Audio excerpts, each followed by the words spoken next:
प्रेम से बोलिए श्रीमद्भागवत महापुराण की जय।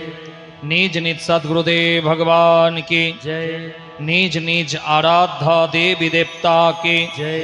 भारत माता की जय। गंगा मैया की जय। जमुना मैया की जय। धर्म का जय हो, अधर्म का नाश हो, प्राणियों में सद्भाव हो, विश्व का कल्याण हो, गौ माता की सेवा हो, विश्व में शांति हो।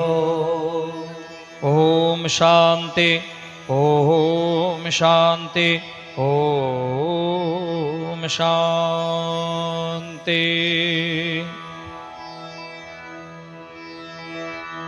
ओम यज्ञेन यज्ञमजयन्त्य देवस्त्यानि धर्माणि प्रथमन्यासन्यति हनाकं महिमान सचन्द यत्र पूर्वेशत्याः सन्तिर्देवः मंत्र पुष्पाञ्जलिर्मया दन्त्य गृहान परमेश्वर।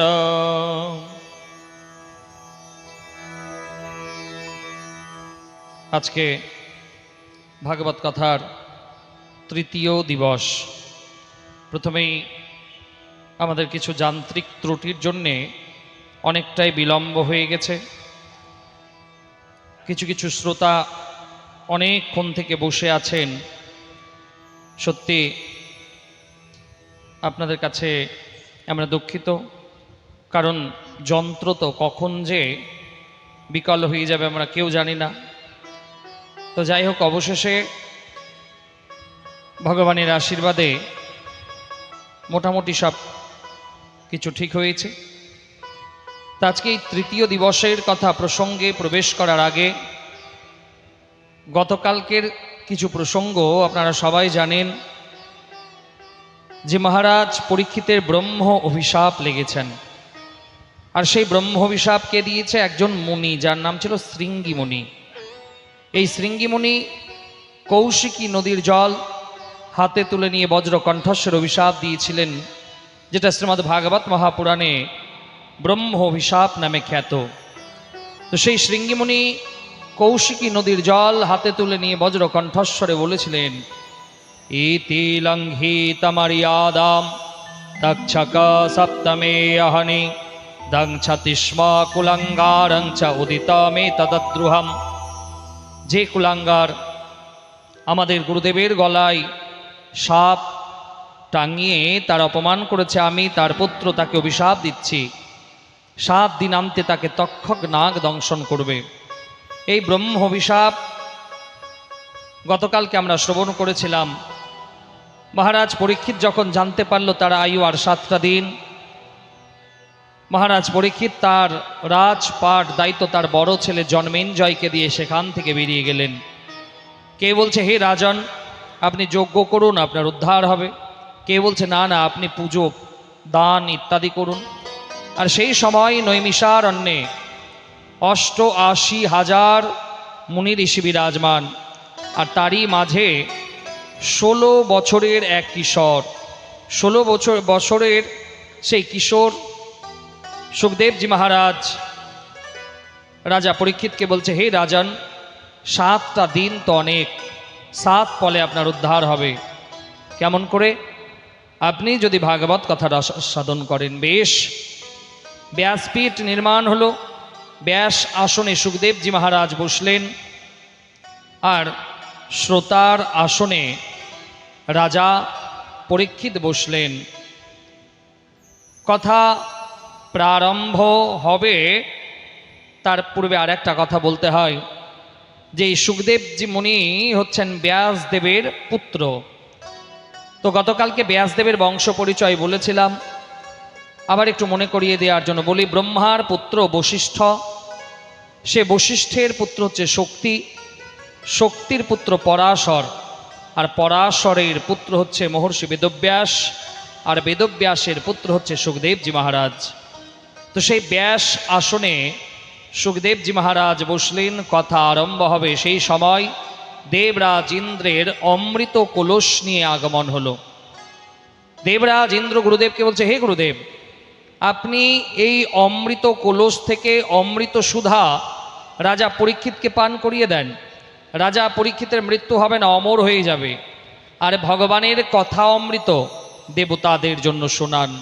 কথাতে খুব ধ্যান দেবেন মা, যে একদিকে সেই সমুদ্র মন্থন থেকে ওঠা সেই অমৃত কুম্ভ, আর একদিকে ভাগবত কথা অমৃত। কে বলছেন? স্বয়ং দেবরাজ ইন্দ্র। তিনি বলছেন যে সেই অমৃত কুম্ভ থেকে অমৃত পান করান মহারাজ পরীক্ষিতকে, আর ভগবানের কথা অমৃত দেবতাদের জন্য রাখুন। তার মানে বুঝুন ভগবানের কথা অমৃত কতটা দুর্লভ। দেবতারাও আকাঙ্ক্ষিত থাকে ভগবানের কথা শুনবে বলে। তো সেই সময় সুখদেবজি মহারাজ রাজা পরীক্ষিতকে বললে, হে রাজন, আপনার সামনে দুটো রাস্তা। আপনি যদি দেবরাজ ইন্দ্রের দেওয়া অমৃত গ্রহণ করেন তাহলে আপনি অমর হয়ে যাবেন, আর ভগবানের কথা অমৃত যদি আপনি রসাস্বাদন করবেন তাহলে আপনার এই 7 দিনে ভগবত প্রাপ্তি হয়ে যাবে। বলুন মহারাজ আপনি কি চান? রাজা পরীক্ষিত হাত জোর করে বলছে, হে গুরুদেব, আমি এই অমৃত গ্রহণ করলে আমি অমর হয়ে যাব ঠিক, কিন্তু আমার যে ভগবত প্রাপ্তি হবে না, আমার যে 7 দিনে ঈশ্বর প্রাপ্তি হবে না, আমার যে কৃষ্ণ প্রাপ্তি হবে না হে গুরুদেব। তাই আমি দেবতাদের দেওয়া অমৃত নয়, আমি তো ভগবানের কথা অমৃতকে গ্রহণ করব। সুখদেবজি মুনি বলছে, বাহ বাহ রাজন বাহ, সত্যি আজ আমি প্রসন্ন হলাম। দেবরাজ ইন্দ্র সেখান থেকে চলে গেলেন। দেবরাজ ইন্দ্র সেখান থেকে চলে গেলেন। এবার ভাগবত কথা প্রারম্ভ হচ্ছে। ভাগবত কথা প্রারম্ভে সুখদেবজি মহারাজ ভগবানের অবতার সম্পর্কে বর্ণনা করলেন, যে আমরা সচরাচর জানি মা ভগবানের 10টা অবতার, কিন্তু ভগবানের আরও 14টা অবতার আছে।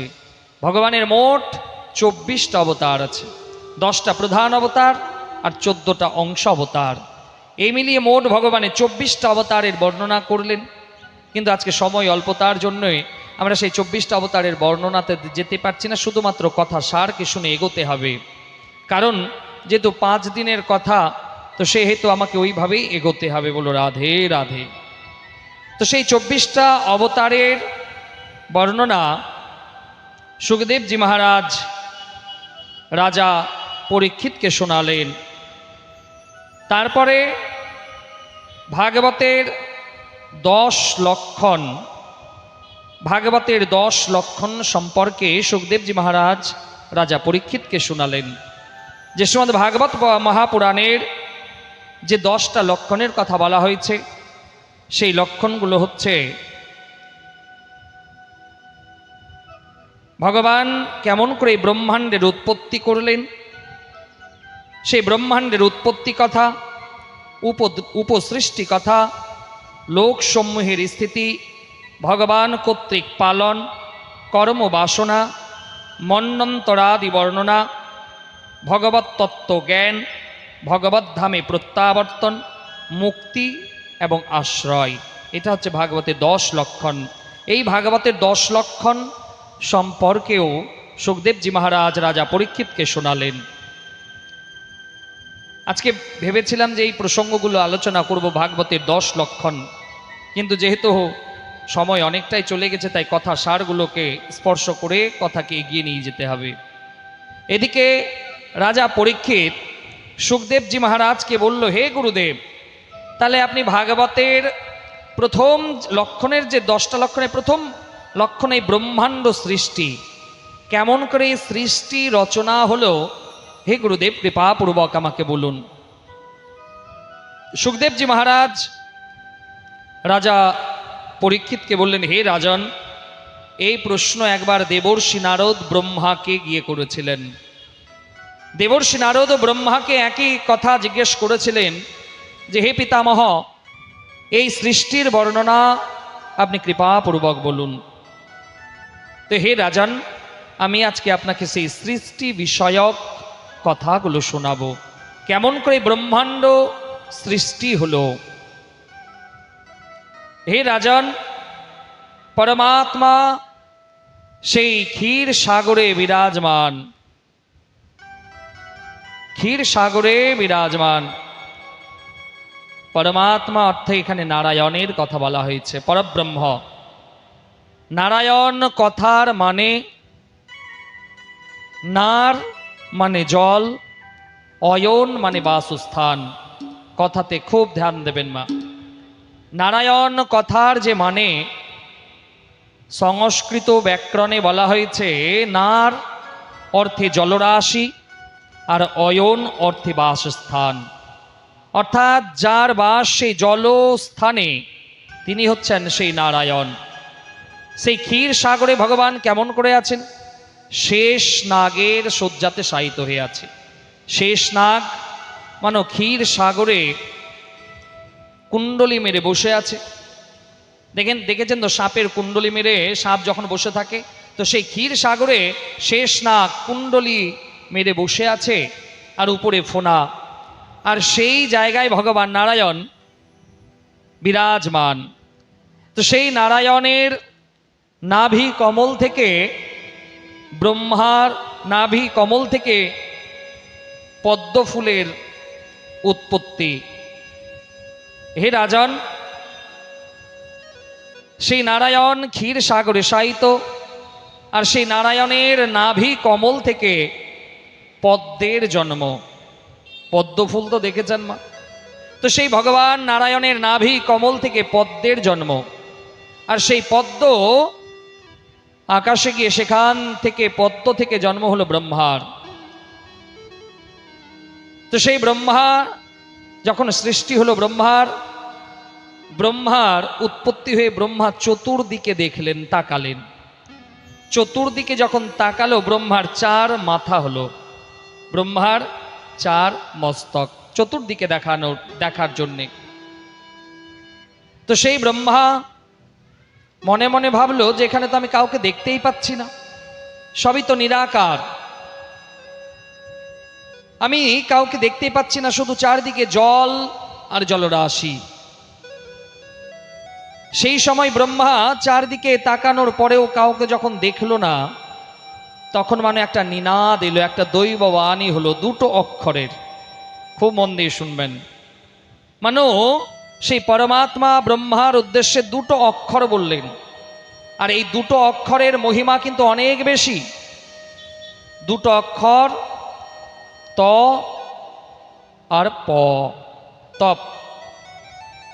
তো সেই নিনাদ এলো তপ, অর্থাৎ তপস্যা করার কথা বলা হয়েছে, তপ।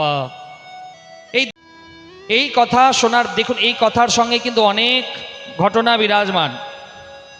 যে পরমাত্মা প্রথম 2 অক্ষর দিল চেতনা লাভের জন্য, এমনকি পরমাত্মা যে আমাদের মানব শরীর রচনা করেছেন, আমরা প্রত্যেকটা মানুষ তো ভগবানের সৃষ্টি। দেখুন ভগবানের রচনাতে নিখুঁত রচনা। পৃথিবীতে এত এত মানুষ আছে, কিন্তু দেখবেন সবার সঙ্গে কিন্তু অতটা মিল নেই, সবাই আলাদা আলাদা। এমনকি একই মায়ের গর্ভ থেকে ভাইয়েরা জন্ম নেয়, তবুও কিন্তু সবার প্রতিচ্ছবি একটু আলাদা, পরিবর্তন, একই রকম নয়। তাহলে ভগবানের সৃষ্টি কত নিখুঁত। এমনকি ভগবান আমাদের দেহের মধ্যে এত কিছু অঙ্গ প্রত্যঙ্গ দিয়েছে, একটা বাবা যদি কম থাকে বা একটা যদি বেশি বড় হয়ে যায়, তাহলে সেটা আমাদের শরীরে গিয়ে প্রচণ্ড পীড়া উৎপন্ন করে, ব্যথা উৎপন্ন করে। পেটে যদি একটু সমস্যা হয়ে যায় বাবা, হাড় একটু যদি বেড়ে যায়, তাহলে ডাক্তারবাবুর কাছে যেতে হবে, হয় অপারেশন করে কেটে বাদ দিতে হবে। তো ভগবানের সেই সৃষ্টি 2 অক্ষর। তো আমাদেরকেও যে ভগবান সৃষ্টি করলো, আমাদের শরীরের প্রত্যঙ্গগুলো এত সুন্দর মেলবন্ধন, যে প্রথম পরমাত্মা ব্রহ্মার উদ্দেশ্যে 2 অক্ষর দিয়েছিল, ত আর প। আমাদের যে অঙ্গ প্রত্যঙ্গ ভগবান সৃষ্টি করলো 2 অক্ষরের। প্রথমেই মাথার উপরে দেখুন কেশ, 2 অক্ষর, কান 2 অক্ষর, চোখ 2 অক্ষর, মুখ 2 অক্ষর, ঠোঁট 2 অক্ষর, গলা 2 অক্ষর, হাত, ঘাড়, পেট, আমাদের উরু, এমনকি সংস্কৃতে পাকে পদও বলা হয়। তো আমাদের যত শরীরে যত অন্তঃপ্রত্যঙ্গ সবটা কিন্তু 2 অক্ষরে বিরাজমান। এত সুন্দরভাবে এই ভাগবতে মানুষের সৃষ্টি তত্ত্ব সম্পর্কে সুখদেবজি মহারাজ রাজা পরীক্ষিতকে শোনাচ্ছে যে ভগবান এই মানুষের শরীরে বিভিন্ন রকম অঙ্গ দিল, চোখ দিল দর্শন করার জন্য, কান দিয়েছে শোনার জন্য, মুখ দিয়েছে বার্তালাপ করার জন্য, জিহ্বা দিয়েছে স্বাদ গ্রহণের জন্য। তো হে রাজন, তো সেই ব্রহ্মার কাছে তপ শব্দটা এলো। ব্রহ্মা এক দিব্য যুগ, দিব্য বর্ষ তপস্যা আরম্ভ করলো। অবশেষে ব্রহ্মা মনে মনে ভাবলো যে আমি যে তপস্যা করলাম, আমিও তো কারো ধ্যান করলাম, তার মানে আমাকে কেউ সৃষ্টি করেছে, তাহলে আমাকে কে সৃষ্টি করলো? সেই ব্রহ্মা সেই পদ্ম ফুলের যে নল, দেখে যাবেন পদ্ম ফুলের নলের ভেতরটা ফাঁপা থাকে, তো সেই ব্রহ্মা পদ্ম ফুলের নলের ভেতরে বহু যুগ ধরে যেতে লাগলেন, কিন্তু তার সেই মূলকে খুঁজে পেলেন না। অবশেষে ব্রহ্মা সেই জায়গায় তপস্যা করতে লাগলেন। হে রাজন, সেই ব্রহ্মার কাছে এলো সৃষ্টি কথা।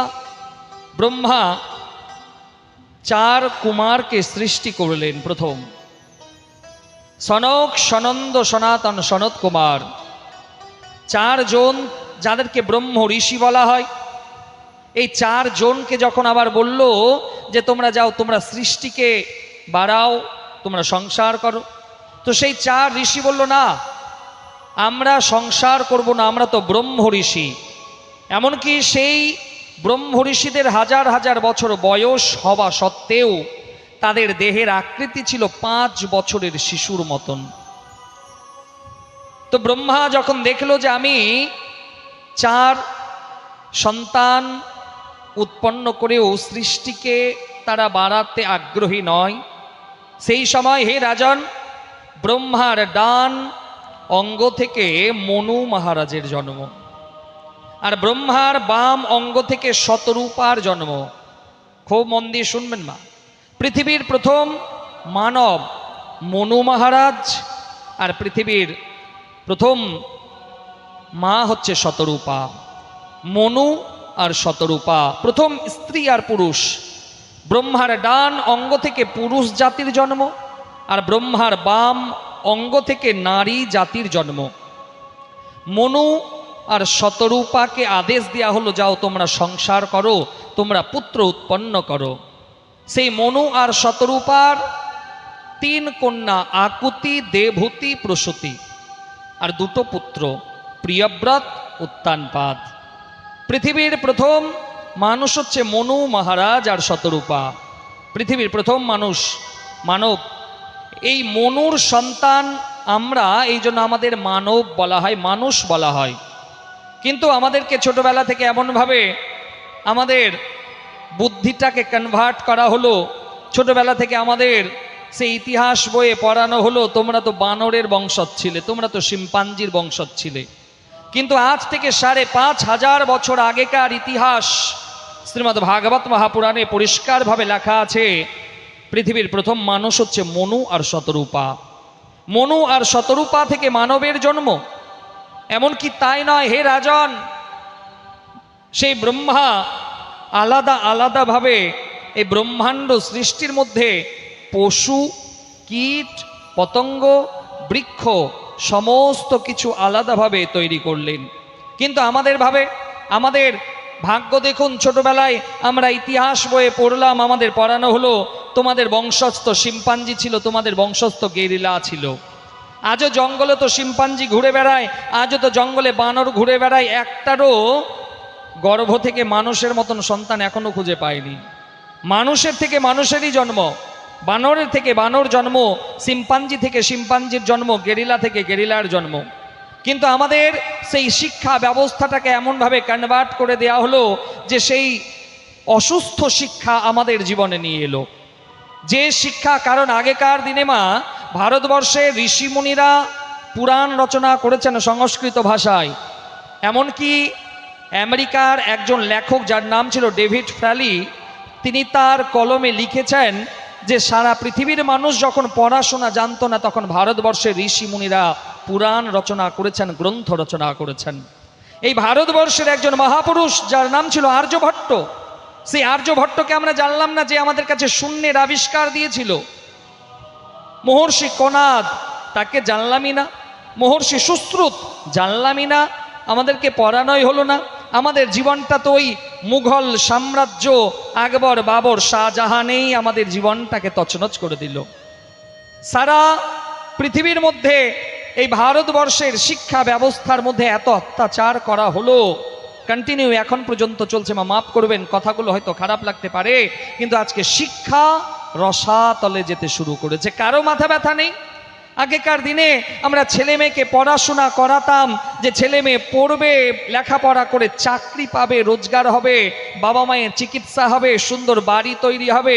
আর এখনকার ছেলে মেয়েরাও দেখছে পড়াশোনা করে তো আর সেই রকম লাভ কিছু দেখছি না।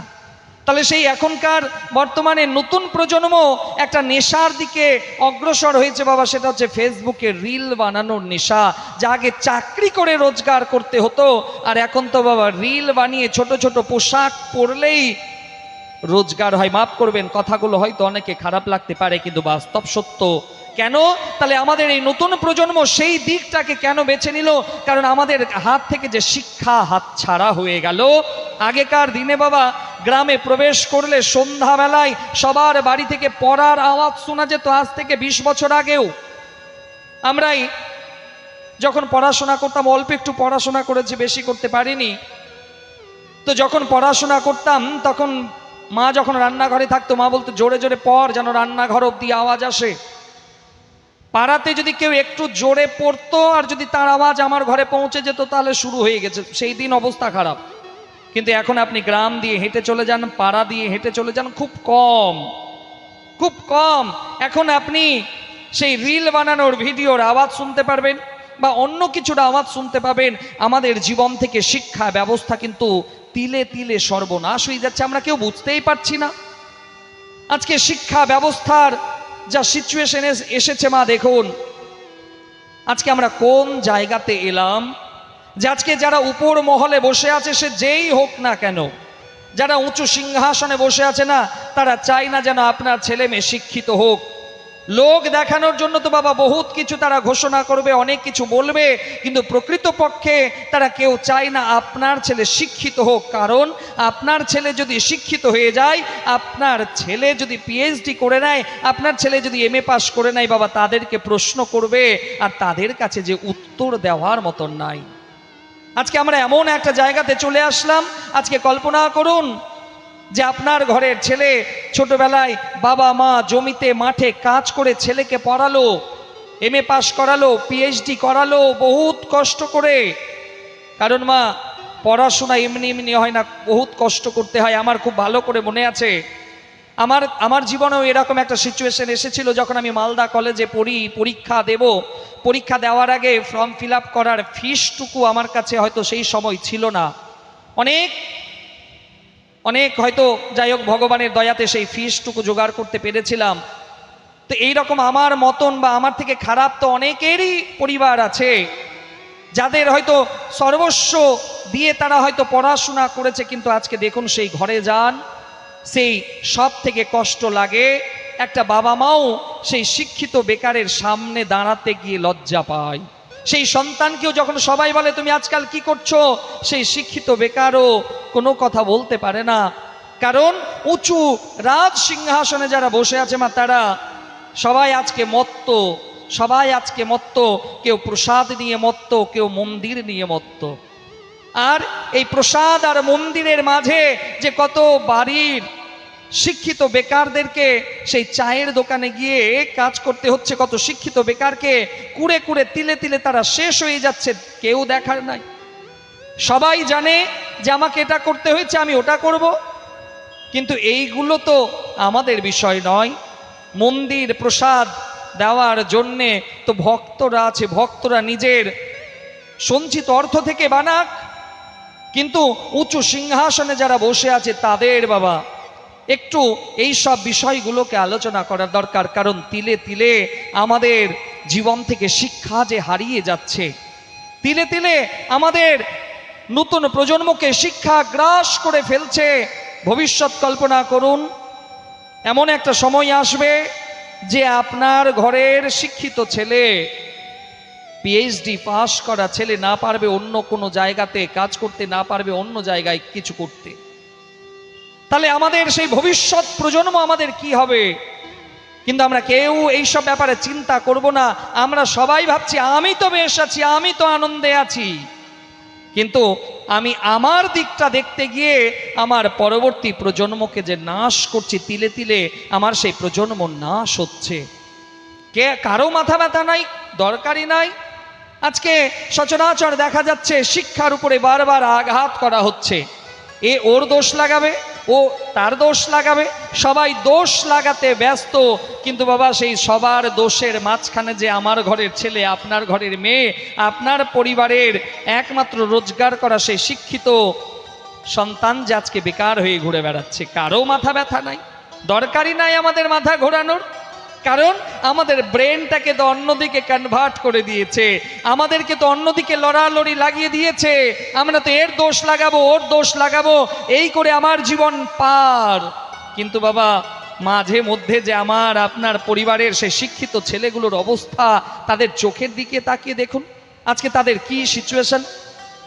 এই জন্য সবার কাছে একটাই নিবেদন, শিক্ষাকে বাঁচাতে হবে মা। শিক্ষা যদি না বাঁচে তাহলে ভবিষ্যৎ বাঁচবে না। শিক্ষা যদি না বাঁচে তাহলে ভবিষ্যতের পরিকল্পনা নষ্ট হয়ে যাবে। শিক্ষা যদি না বাঁচে তাহলে আপনার ধর্মও বাঁচবে না। কারণ ধর্মের কথাগুলো বোঝার জন্য তো শিক্ষা লাগবে। কারণ আমাদের সমাজে এই ধর্মটাকে নিয়েও বাবা এখন ব্যবসা শুরু হয়ে গেছে। মাফ করবেন, ধর্মটা আজকে ব্যবসার পর্যায়ে এসে দাঁড়িয়েছে। ও বলছে তুমি ওই সম্প্রদায়, তুমি ওই সম্প্রদায়। আজকে নিজেরাই আমরা হিন্দু হয়ে মারামারি করছি, নিজেরাই বিভেদ করে নিচ্ছি। আমি তোমার মুখ দেখব না, আমি তোমার হাতে জল সেবা নেব না, তুমি যে পথ দিয়ে যাবে ওই পথে আমি যাব না, কারণ তুমি অন্য সম্প্রদায়, আমি অন্য সম্প্রদায়ের। মা আমরা গ্রামে শহরে যতই আমরা বলি যে আপনি অন্য সম্প্রদায়, আমি অন্য সম্প্রদায়, কিন্তু যখন মা আপনি অসুস্থ হবেন, হসপিটালে যাবেন, আপনার 4 প্যাকেট রক্ত লাগবে, তখন কি আপনার একবারে মনে এসেছিল যে আমার সম্প্রদায়ের যে থাকবে তারই রক্ত আমি নেব, অন্য কারো রক্ত আমার লাগবে না? একবারের তো বলেনি আপনি, একবারও আমরা কেউ বললাম না। আমরা সবাই ভাবলাম যে রক্ত যেখান থেকে হোক জোগাড় করে এনে দাও, আমার বাবাকে বাঁচাতে হবে, আমার মাকে বাঁচাতে হবে। তাহলে কিসের বিদ্বেষ মা, কিসের ঘৃণা? কল্পনা করবেন, কারণ আমাদের মতন কিছু ব্রাহ্মণ বাবাজি আসবে, আমার গ্রাম আমার পরিবেশটাকে নষ্ট করবে, সম্প্রদায়ের মধ্যে বিভেদ লাগাবে। উপরে তো বাবা সবাই একসঙ্গে বসে আছে, তারা সবাই একসঙ্গে আরাম থেকে আছে, আর নিচেই আমরা সবাই মারামারি করছি। এ ওর দোষ লাগাবো, ও তার দোষ লাগাবো। হসপিটালে যান, হসপিটালে গিয়ে যখন আপনাকে রক্ত দেওয়া হবে, আপনি একবারও জিজ্ঞেস করবেন না ডাক্তারবাবুকে যে ডাক্তারবাবু আমার সম্প্রদায়ের রক্তটা দিচ্ছেন তো? একবারও কেউ আমরা জিজ্ঞেস করি না। কিন্তু তথাপি আমরা অল্প বুদ্ধির মানুষ, কারণ মনে রাখবেন এই এতটুকু বুদ্ধি দিয়ে ভগবৎ সত্তাকে বোঝা সম্ভব নয়। এতটুকু বুদ্ধি দিয়ে ভগবৎ সত্তাকে বোঝা সম্ভবই নয়। এই জন্য বড় বড় যারা ভাগবত টিকাকার করেছেন, সেই ঋষি মহর্ষি ভক্ত, তারা বলেছেন যে ভগবানের লীলা বড় বোঝা কঠিন, আমার বুদ্ধিতে আমি যতটুকু পেরেছি ততটুকুই বর্ণনা করছি। তাহলে সেই বড় বড় টিকাকার, বড় বড় সিদ্ধ মহর্ষিগণ যখন তারা বলেছে যে এতটুকু বুদ্ধিতে ভগবানের সত্তাকে বোঝা খুব কঠিন, তাহলে আমরা তো দুর্বুদ্ধি, কারণ আমাদের মনের মধ্যে তো এখনো হিংসা অহংকার বিরাজমান, এখনো তো ঘৃণা বিরাজমান, এখনো বিদ্বেষ বিরাজমান। তাহলে আসল ভক্ত তো আমাদের হৃদয়ে নয়। তাহলে আসল ভক্ত আমরা শুধুমাত্র ভক্ত সেজে আছি।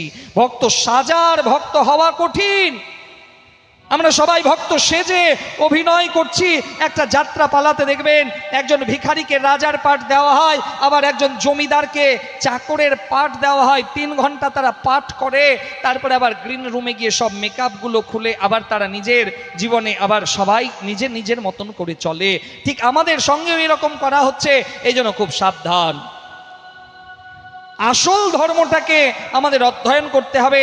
আর আসল ধর্মকে যদি বুঝতে হয় তাহলে বাবা বিদ্যা লাগবে, বিদ্যা অধ্যয়ন করতে হবে। না হলে আমাদের মতন কিছু সেজে আসবে, নিজের মতন করে ধর্মকে আপনার কাছে বলবে ধর্ম বলছে আর এক, আর আমরা আপনাদেরকে শোনাচ্ছি আর এক। এইখানেই সমস্যা, কারণ ধর্ম যেটা বলছে সেটা আমাদের কাছে এসে পৌঁছচ্ছে না। মা বাবার কাছে একটা গল্প শুনেছিলাম, গল্পটা মনে পড়ে গেল, বলতেই হবে। কি শোনার ইচ্ছা আছে সেই গল্পটা? তাহলে কি বলতে হবে? রাধে রাধে। বহুদিন আগে বাবার কাছে একটা গল্প শুনেছিলাম যে একজন মাস্টার মশাই দুটো ছাত্রকে পড়াচ্ছে। মা খুব মন দিয়ে শুনবেন। একটা মাস্টার মশাই দুটো ছাত্রকে পড়াচ্ছে। একটা ছাত্র এসে মাস্টার মশাইকে বলছে, গুরুদেব আপনার যা করণীয় আছে আজকেই করে নেন। বলছে, কেন? আগামীকাল এই ভারতবর্ষ আর থাকবে না। আগামীকাল ভারতবর্ষ থাকবে না কেন? বলছে, মহারাজ আগামীকাল ভারতবর্ষকে বাঁদর খেয়ে ফেলবে। গুরুদেব অবাক, বলছে এত বড় ভারতবর্ষকে বাঁদর খেয়ে ফেলবে? বলছে, আরে মহারাজ আমি নিজের চোখে দেখে আসলাম, পত্রিকাতে পেপারে বেরিয়েছে, পেপারে লেখা আছে अगले ही दिन भारत को बंदर खा जाएगा। अगले ही दिन भारत को बंदर खा जाएगा। बंदर माने बांदर, खा जाएगा माने খেয়ে ফেলবে। গুরুদেব অবাক। গুরুদেব বলছে, সত্যি তুমি দেখেছো? বলছে, আমি নিজের চোখে দেখে আসলাম, পেপারে এরকম লেখা বেরিয়েছে। দ্বিতীয় ছাত্রকে বলল, তুমি যাও তো। দ্বিতীয় ছাত্র যখন সেই পেপারটা দেখছে, এসে গুরুদেবকে বলছে, গুরুদেব পেপারে লেখা আছে अगले ही दिन भारत को बंद रखा जाएगा। अगले ही दिन माने आगामीकाल ভারতকে বন্ধ রাখা হবে, মানে ভারত স্ট্রাইক থাকবে। কিন্তু একই লেখা মানে আলাদা হয়ে গেল, বন্দর খা জায়েগা, আর লেখা ছিল বন্ধ রাখা জায়েগা। এই জন্য খুব সাবধান, আপনারা সবাই বুঝে গেছেন। এই জন্য ধর্মটাকে বোঝার জন্য শিক্ষিত হতে হবে, আর সেই শিক্ষা বাবা অধ্যয়ন আমাদের করতেই হবে, কারণ আমাদের শিক্ষা ব্যবস্থাটাকে তছনছ করে দেওয়া হয়েছে। কারো মাথা ব্যথা নাই, কেউ চাই না, আমরা সবাই ব্যস্ত। কেউ মন্দির নিয়ে ব্যস্ত, কেউ প্রসাদ। না বাবা থাক, রাধে রাধে বলো, রাধে রাধে বলিए কৃষ্ণচন্দ্র ভগবান কি, রাধা রানী কি, ভাগবত ভগবান কি।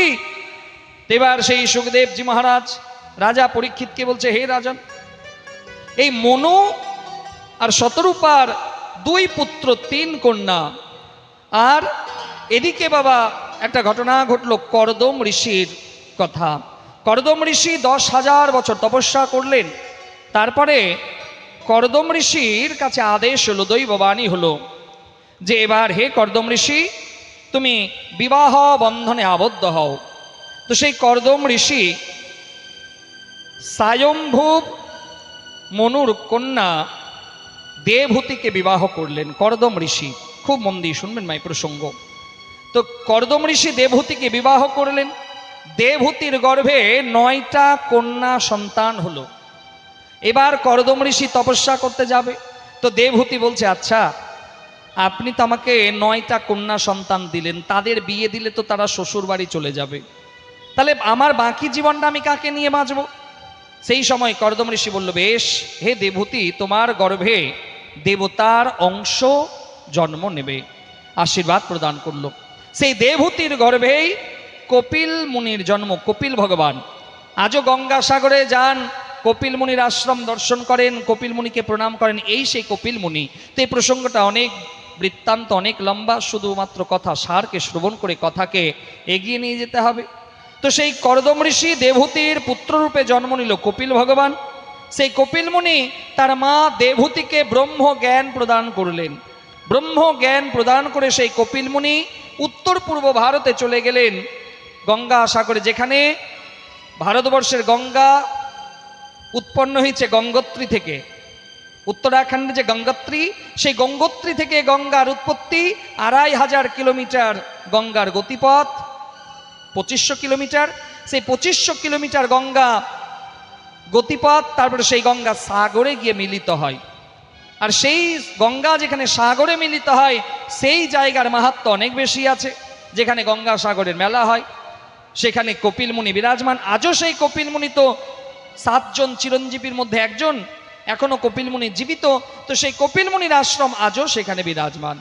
এবার কথা প্রসঙ্গ এগিয়ে যাচ্ছে। হে রাজন, হে রাজন, এবার আমি আপনাকে যে প্রসঙ্গ শোনাবো সেই প্রসঙ্গ হচ্ছে মহারাজ ভরতের প্রসঙ্গ। হে রাজন, এই প্রসঙ্গ মা অনেক ভক্তকে দেখতে পাচ্ছি তারা অনেকবার শুনেছে, তবুও ভাগবতের তো নিয়ম আছে, কথাকে স্পর্শ করতে হবে। তো এই মহারাজ ভরতের 3 জন্মের ঘটনা এই শ্রীমদ্ ভাগবত মহাপুরাণে বর্ণনা করা আছে। যে একজন রাজা ভরত, যার নামে এই দেশের নাম হয়েছিল ভারতবর্ষ। তো এবার সেই ভরত একজন রাজা ছিলেন, তপস্বী রাজা। তো সেই তপস্বী রাজা জীবনের একটা বয়সের পর তার ইচ্ছে হলো যে আমি এবার ভগবত নাম করার জন্য জঙ্গলে যাব, তপস্যা করব। তো সেই রাজা ভরত গভীর জঙ্গলে গেছেন, সব কিছু মায়া ত্যাগ করে, সংসার রাজত্ব সব কিছু ত্যাগ করে গঙ্গার তীরে অর্থাৎ সেই জঙ্গলের মধ্যে গেছেন। তো সেই জঙ্গলে একদিন গঙ্গাতে স্নান করার সময় এক গর্ভবতী হরিণীর আগমন ঘটল। হরিণী গর্ভবতী, আর পেছনে বাবা একটা সিংহ ভয়ঙ্কর গর্জন দিল, সিংহের আওয়াজ। সিংহের আওয়াজ শুনে সেই গর্ভবতী হরিণীর প্রসব বেদনা শুরু হলো। মানো সেই প্রসব বেদনায় সেই হরিণের গর্ভ থেকে সেই হরিণের শাবক জন্ম নিল, আর মা হরিণ গঙ্গাতে ঝাঁপ দিল। সদ্য সন্তান জন্ম দিয়েছে, তার শরীরে প্রসব বেদনা, গঙ্গাতে বেশিক্ষণ সাঁতার কাটতে পারল না, সেই হরিণ ডুবে মারা গেল। তো রাজা ভরত মনে মনে ভাবছে যে আমার সামনে এই হরিণের সন্তান হলো, জন্ম নিল, আর আমি কেমন করে একে একা ছেড়ে যাব। তো সেই ভরত সেই হরিণের বাচ্চা, হরিণের শাবকটাকে নিজের আশ্রমে নিয়ে গেল। একদিনের জন্ম নেওয়া শাবক, এবার সেই শাবক তো প্রথমে দুধ পান করবে। তো সেই মহর্ষি, সেই রাজা ভরত সেই হরিণের শাবককে দুধ পান করাতে লাগলো, হরিণের শাবকের আদর যত্ন করতে লাগলো, খেয়াল করতে লাগলো। এই হরিণের শাবককে যখন সময় দিতে লাগলো, ওদিকে রাজা ভরতের পুজো পাঠ ধ্যানে সময় কমে গেল। আস্তে আস্তে পুজো পাঠ ধ্যান সমাপ্তি, শুধুমাত্র হরিণের শাবকটার মায়াতে আবদ্ধ হয়ে গেল। সব সময় হরিণের শাবককে আদর করে, ভালোবাসে, খাওয়ায়, সব সময় সেই হরিণের শাবক তার পাশে থাকে। এদিকে তার সমস্ত ভগবানের নাম জপবাদ। এদিকে সেই জঙ্গলে একদিন হরিণের একটা ঝুন্ড, হরিণের একটা দল, সেই দলের আগমন হলো। এবার হরিণের শাবক যখন দেখেছে হরিণের দল, তো সেই হরিণ কিন্তু হরিণের দলে গিয়ে মিশে গেল। রাজা ভরতের খুব কষ্ট হলো, যাকে আমি ছোট থেকে বড় করলাম সেই আজকে আমাকে ছেড়ে চলে গেল। রাজা ভরত এতটাই মায়াতে আবদ্ধ হয়ে গেছিল যে রাজা ভরত সব সময় সেই হরিণের কথা চিন্তন করে, খাওয়া দাওয়া ছেড়ে দিল, অনাহারে থাকতে লাগলো। এবার মানো রাজা ভরতের সামনে মৃত্যু আসন্ন, মৃত্যু এসে হাজির। রাজা ভরত মরবে সেই সময়ে বাবা, মরার সময়ে তার মুখ দিয়ে আর ভগবত নাম বেরোচ্ছে না। রাজা ভরতের মুখ দিয়ে সেই সময় বেরোচ্ছে হরিণ হা হরিণ হা হরিণ। তো সনাতন বৈদিক ধর্মশাস্ত্রে বলেছে অন্তমতি সোগতি, মরার সময় যে যেমন চিন্তন করবে, যে যেমন চিন্তা করবে, পরবর্তী জন্ম কিন্তু তাকে তদ্রূপ হতে হবে। অন্তমতি সোগতি। রাজা ভরত প্রাণ বিয়োগকালে হা হরিণ হা হরিণ হা হরিণ বলে প্রাণ বিয়োগ করলো। পরবর্তী দ্বিতীয় জন্ম কিন্তু রাজা ভরতের হরিণে হলো। কিন্তু ঘটনাক্রমে আগের জীবনের ঘটনা কিন্তু সেই হরিণের মনে থাকলো, যে আগে আমি আগের জীবনে রাজা ছিলাম, আমি ভগবানের নাম জপ করব বলে আমার রাজ পাঠ ছেড়ে আমি জঙ্গলে এসেছিলাম, জঙ্গলে আশ্রম বানিয়েছিলাম, কিন্তু সেই আশ্রমে একদিন হরিণের শাবককে পেলাম, তার পেছনে সময় দেওয়ার জন্য আমার পুণ্যকর্ম নষ্ট হলো, আর মরার সময় আমার মুখ দিয়ে হরিণ শব্দ বেরোলো, তাই আমাকে এই দ্বিতীয় জন্ম হরিণে হতে হয়েছে। দ্বিতীয় জন্মের ঘটনা মনে ছিল। তো সেই হরিণের শাবক বড় হলো, হরিণ হয়ে আবার মৃত্যু হলো। তৃতীয় জন্মে বাবা আবার একটা ঘটনা ঘটলো, এক ব্রাহ্মণ পরিবারে ছোট সন্তান রূপে জন্ম নিল সেই ভরত। শ্রীমদ্ ভাগবতে এই ভরতের 3 জন্মে বৃত্তান্ত পাওয়া যায়। সেই ভরত ব্রাহ্মণ পরিবারে জন্ম নিয়েছে, সে বড় হলো। ভরতের আগে আরো 2 ভাই, বড় ভাই, মেজ ভাই, তারপরে ছোট ভাই হচ্ছে ভরত। ভরতের যখন উপনয়ন সংস্কার হলো, পৈতে হলো, কারণ একটা ব্রাহ্মণের উপনয়ন সংস্কার যদি না হয় তাহলে তার পূর্ণত্ব সংস্কারই সে হয় না। একটা ব্রাহ্মণকে পৈতে পড়ানো হয়, উপনয়ন করানো হয়, তারপরে তার সংস্কারের পরিবর্তন ঘটে। তো রাজা ভরতের তৃতীয় জন্মে সে এক ব্রাহ্মণ পরিবারে জন্ম নিল। তো সেই ব্রাহ্মণ সেই ছোট্ট ভরতকে মন্ত্র শেখাতে লাগলো। তো রাজা ভরতের তৃতীয় জন্মে সেই ভরত মনে মনে ভাবছে যে আমি যদি মন্ত্র শিখে যাই তাহলে আমার বাবা আমাকে পুজো করতে শেখাবে, পুজো করতে গেলে আমাকে দক্ষিণা দেবে, দক্ষিণা নিতে গেলে আমার রোজগার বাড়বে, আমার বিয়ে দেবে, আমার সংসার হবে, আমার ভগবত প্রাপ্তি ঘটবে না। তো সেই সময় সেই ছোট্ট ভরত সমস্ত যার ব্রহ্মজ্ঞান, তবু সে সব কিছু জেনেও বাবার কাছে না জানার অভিনয় করলো, মন্ত্র উচ্চারণ করতে পারলো না। তো বাবা বলল তোমার দ্বারা কিছুই হবে না, তুমি জড় পদার্থ। সেই জায়গায় তার নাম পড়ে গেল জড় ভরত। জড় ভরত। এবার জড় ভরত আরো বড় হলো, তার বাবার স্বর্গবাস হয়ে গেল। এদিকে সেই জড় ভরত কোনো কাজ করে না, শুধুমাত্র প্রভুর নাম জপ করে, বাড়িতে ভগবানের নাম জপ করে। বড় ভাই একদিন মনে মনে ভাবলো যে আমার বাড়িতে ছোট ভাই তো বসে বসে তাকে খাওয়াচ্ছি, তো বড় ভাইকে আবার, বড় ভাইয়ের যে বউ দেবীজি, সে কানে মন্ত্রণা দিল যে আর ছোট ভাইকে তুমি কতদিন বসিয়ে বসিয়ে খাওয়াবে, এবার তো একটু কাজে লাগাও। তো সেই দেবীজির কানে মন্ত্রণা, দেবীজি যখন তার স্বামীর কানে মন্ত্রণা দিল যে তোমার ছোট ভাইকে আর কতদিন বসিয়ে বসিয়ে খাওয়াবে, কাজে টাজে লাগাও। তো বড় ভাই বলল বেশ। তো বড় ভাই জড় ভরতকে বলছে ভাই আজকে তুমি চলো আমার সঙ্গে কাজে। তো জড় ভরত বলছে বেশ যাব। তো বড় ভাই জড় ভরতকে জমিতে নিয়ে গেল, মাঠে নিয়ে গেল। বড় ভাই সুন্দর 1 বিঘা ফসল লাগিয়েছিল। মা ফসল, ভুট্টা, ভুট্টা তো বোঝেন, ভুট্টা বোঝেন তো মা? আপনারা বুঝতে পারবেন হয়তো, এখন নতুন প্রজন্ম যারা উঠেছে ওরা ভুট্টা বুঝতে পারবে, ওরা বুঝতে পারবে পপকর্ন। পপকর্ন বলুন, একদম চাকাচাক বুঝে যাবে। আবার আপনি তার সামনে একটা বাটিতে সুন্দরভাবে ভুট্টার খই ভালো করে মাখিয়ে দেন, খাবে না। আবার পপকর্ন বলুন, একদম চাকাচাক খাবে। পরিবর্তন ঘটছে। তো সেই ভুট্টার জমি যাদের হয় তাদেরকে ভুট্টা পাহারা দিতে হয়, না হলে পাখি সব খেয়ে ফেলবে।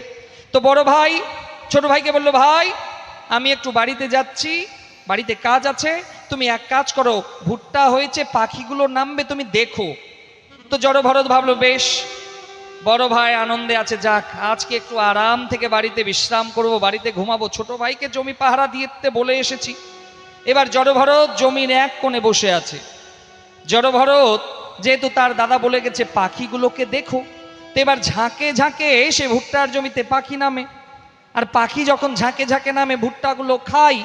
তো সেই জড় ভরত জমির আলে বসে বসে বলছে রাম জি কি চিড়িয়া, রাম জি কি ক্ষেত, খাও রে চিড়িয়া ভর ভর পেট। সমস্ত ঝাঁকে ঝাঁকে পাখি সমস্ত জমির ভুট্টা খেয়ে একদম পরিষ্কার। পাখিগুলো ভাবছে যাক আজকে একদম চাকাচাক খাওয়া গেল। আর বড় ভাই এদিকে ভাবছে আহ দুপুরে ঘুম একদম দিয়ে সন্ধ্যাবেলাতে মাঠে গেছে, আজকে একটু আরাম থেকে বাড়িতে ঘুমালাম, ছোট ভাইকে দায়িত্ব দিয়ে এসেছি। বড় ভাই এবার জমিতে যখন গেছে, বড় ভাইয়ের কপালে হাত, রাম রাম রাম, এ কি অবস্থা, যে আমি যে তোমাকে বলেছিলাম পাখিগুলোকে দেখতে। জড় ভরত বলছে দাদা তুমি তো আমাকে পাখিগুলো দেখতে বলেছে, দেখো দেখো তুমিও দেখো কত রং বেরঙের পাখি। বড় ভাই বলছে যে আর তোমাকে দিয়ে কোনো কাজ করে না, আমি তুমি এখান থেকে ভাগো, তোমাকে আর আমি ডাকবো না কোনোদিন। এদিকে বড় ভাই তো আর কাজে নেবে না। এবার মেজো ভাই কিন্তু একটু চালাক, মেজো ভাইগুলো একটু চালাক হয় মা। এই আপনাদের কথা বলছি না, আমার মেজো ভাইয়ের কথা বলছি। মেজো ভাই একটু চালাক, আমার মেজো ভাই, আপনাদের তো খুবই ভালো। তো মেজো ভাই চালাকি করলো যে যাক এবার তাহলে ফ্রিতে কাজ করাতে পারবো, বড় ভাই তো রিজেক্ট করে দিয়েছে। এবার মেজো ভাই বলছে ভাই তুমি আমার সঙ্গে চলো, বড় ভাই শুধু তোমাকে খাটাবে খাওয়াবে না, তুমি আমার সঙ্গে চলো, আমি তোমার জন্য সবই করে দেব, তুমি আমার সঙ্গে থাকো। মেজো ভাই প্রলোভন দিল ছোট ভাইকে। মায়েরই বলছি, আপনারা কিন্তু কেউ মাইন্ডে নেবেন না, আপনাদের কথা বলছি না, আমার বাড়ির কথা বলছি। বলো রাধে রাধে। মেজ ভাই ভালো প্রলোভন দিল ছোট ভাইকে খাটানোর জন্য। তো মেজ ভাই একটা কোদাল নিয়ে গেছে মাঠের মধ্যে, আর মেজ ভাই বলছে, ভাই আজকে আমার কোমরে খুব ব্যথা, তুমি এক কাজ করো, এই জমিটাকে সুন্দরভাবে একটু কোদাল দিয়ে খুঁড়ে দাও, আমি এসে ফসলের বীজ ফেলবো, আমি একটু বাড়িতে যাই, একটু কোমরে তেল মাখাই, একটু আরাম করব। জড়ভরত বলল, ঠিক আছে দাদা। তো এবার মেজ ভাই ভাবছে, আজকে চাকাচাক ঘুমাবো, বাড়িতে এতদিন পরে আরাম পেয়েছি, ছোট ভাই খাটুক। এবার জড়ভরত সেই কোদাল নিয়ে এক জায়গাতে মাটি খুঁড়তে খুঁড়তে বাবা সেই ফসলের জমিকে একটা পুকুরে পরিণত করলো। কল্পনা করুন, একটা ফসলের জমিকে খুঁড়তে খুঁড়তে একটা পুকুর বানিয়ে দিল। এবার মেজ ভাই যখন সন্ধ্যাবেলাতে গেছে, মেজ ভাই একদম আনন্দে গেছে, গিয়ে দেখছে, হায় রাম রাম রাম রাম, জড়ভরত তুমি কি করলে? এ আমার ফসলের জমিটাকে যে পুকুরে পরিণত করলে, তোমার দ্বারা কিছুই হবে না, তুমি ঘর থেকে বেরিয়ে যাও। জড়ভরতকে ঘর থেকে বের করে দেয়া হলো। জড়ভরত মনে মনে ভাবছে, এইবার তো আমার আত্মসন্তুষ্টি, আত্মপ্রাপ্তি হতে চলেছে। জড়ভরত গভীর জঙ্গলে গেল, গভীর জঙ্গলে গেছে মা। এবার সেই জঙ্গলে একদিন কিছু ডাকাতের সঙ্গে জড়ভরতের সাক্ষাৎ হয়ে গেল। ডাকাতরা ভদ্রকালীর পুজো করবে জঙ্গলে, আর ভদ্রকালীর সামনে বলি দিতে হবে। তো ডাকাতরা নরবলি দেবে ভদ্রকালীকে, ভদ্রকালীকে নরবলি দেবে। তো এই জড়ভরতকে পেয়ে গেছে তারা নরবলি দেওয়ার জন্য। এবার সেই জড়ভরতকে জবা ফুলের মালা পরানো হলো।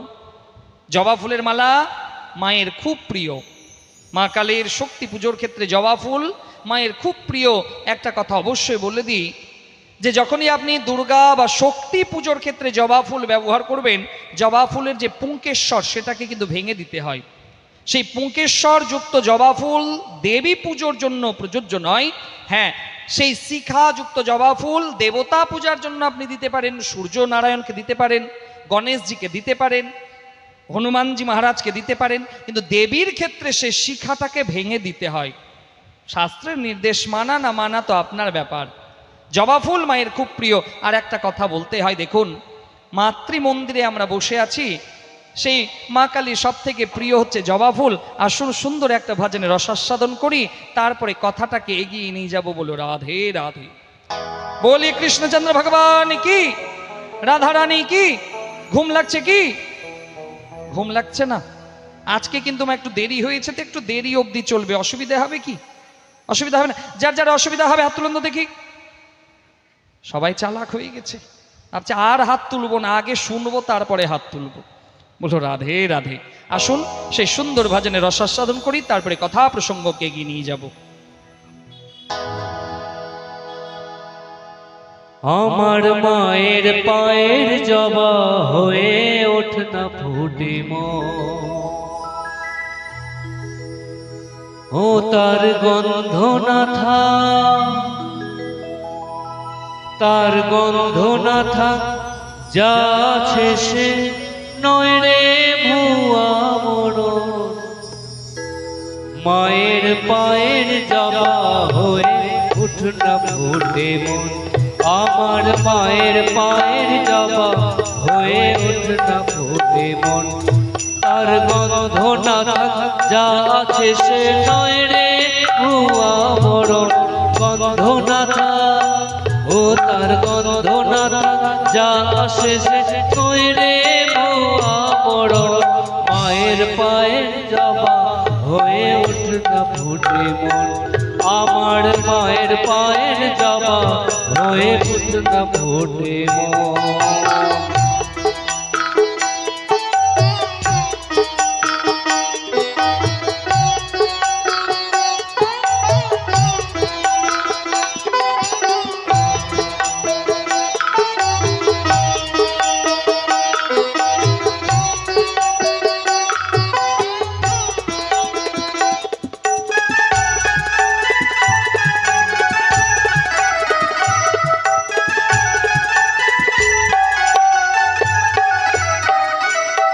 জানি জুই মালতী হায়, কত গন্ধ যে ছড়ায়, তবু ঘরের ফেলে পরে।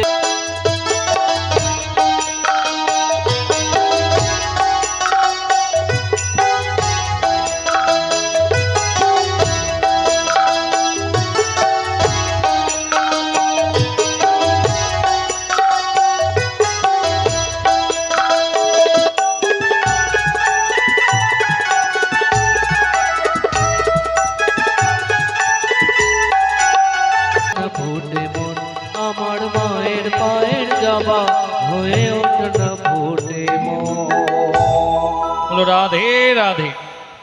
তো সেই জবা ফুলের মালা পরানো হলো জড়ভরতকে। এবার জড়ভরতকে একদম সুন্দরভাবে বলির জন্য প্রস্তুত। জড়ভরতের তবুও কোনো মাথা ব্যথা নেই। জড়ভরত ভাবছে মায়ের সামনে আমাকে দিয়ে দেবে, তো বেশ ঠিক আছে।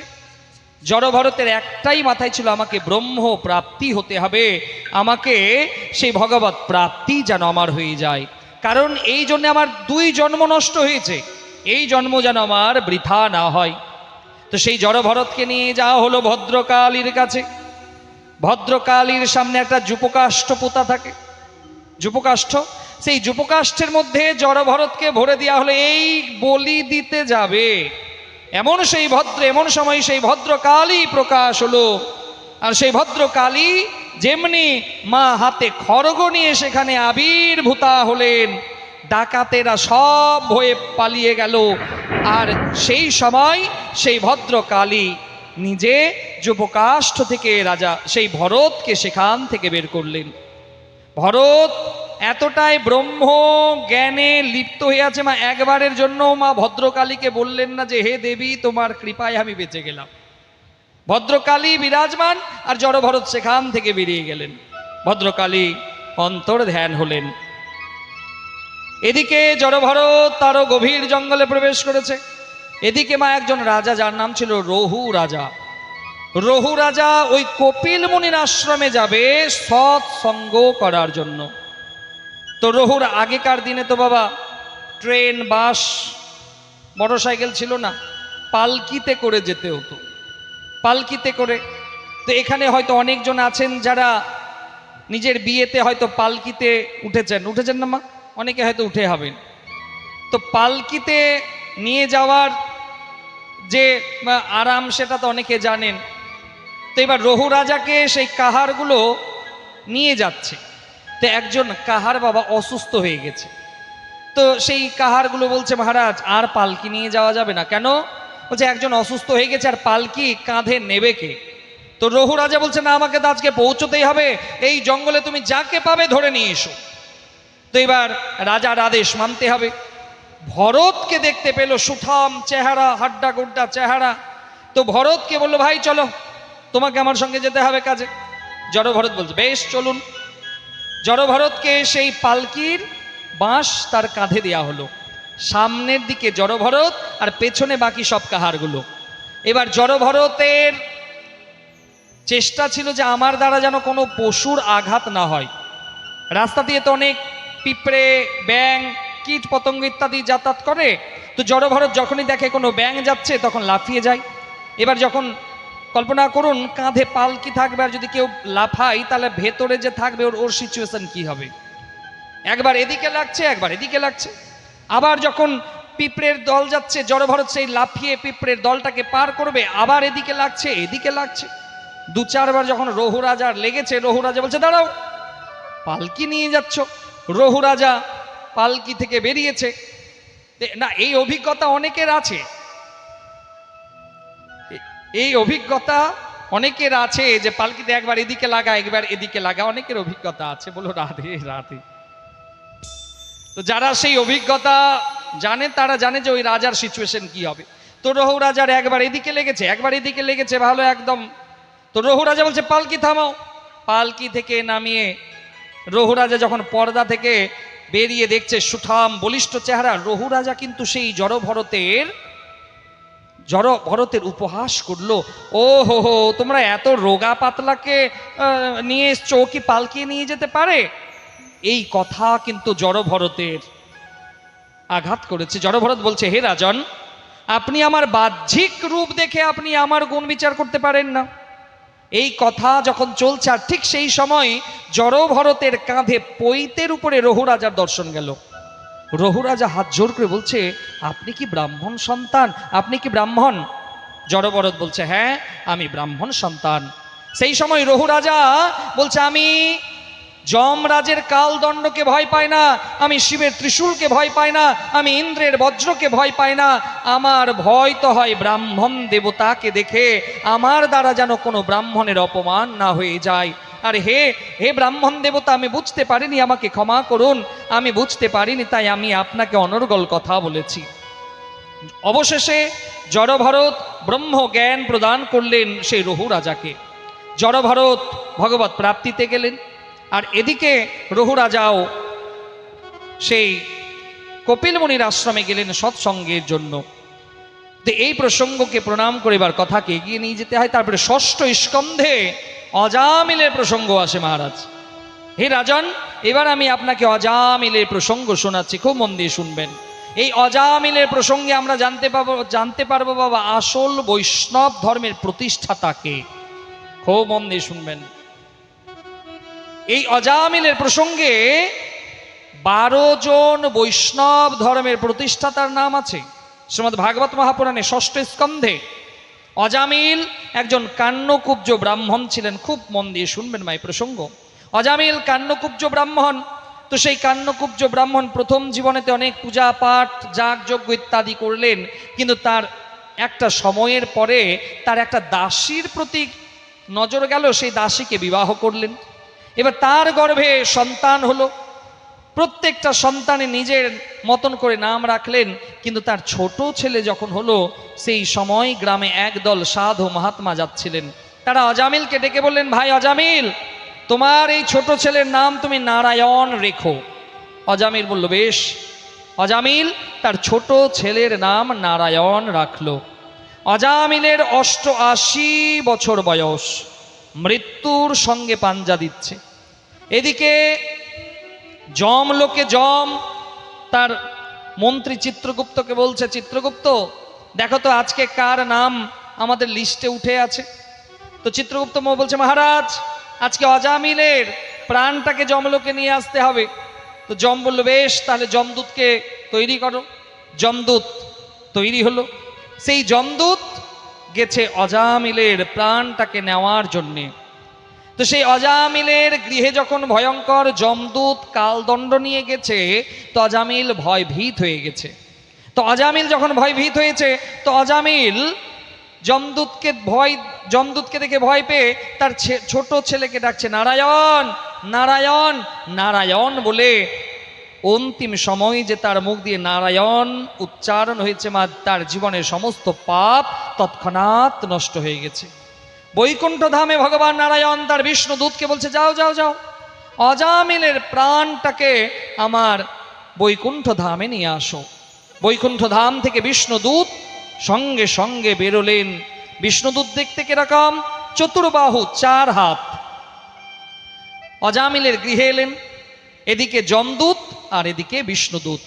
যমদূত বলছে, তোমরা কেন? বলছে, না, অজামিলের প্রাণটাকে আমরা বৈকুণ্ঠ ধামে নিয়ে যাব। আর যমদূত বলছে, না না, অজামিলের প্রাণটাকে তো আমরা নিয়ে যাব, আর মাঝখানে অজামিল আছে। তো সেই সময় বিষ্ণুদূত বলছে, না, অজামিল জীবনে যত পাপ কাজ করেছে ঠিক, কিন্তু মরার সময় তার মুখ দিয়ে যে নারায়ণ নারায়ণ নাম উচ্চারণ হয়েছে, এই নাম উচ্চারণ করায় তার জীবনের কৃত কর্ম সব পাপ নষ্ট হয়ে গেছে।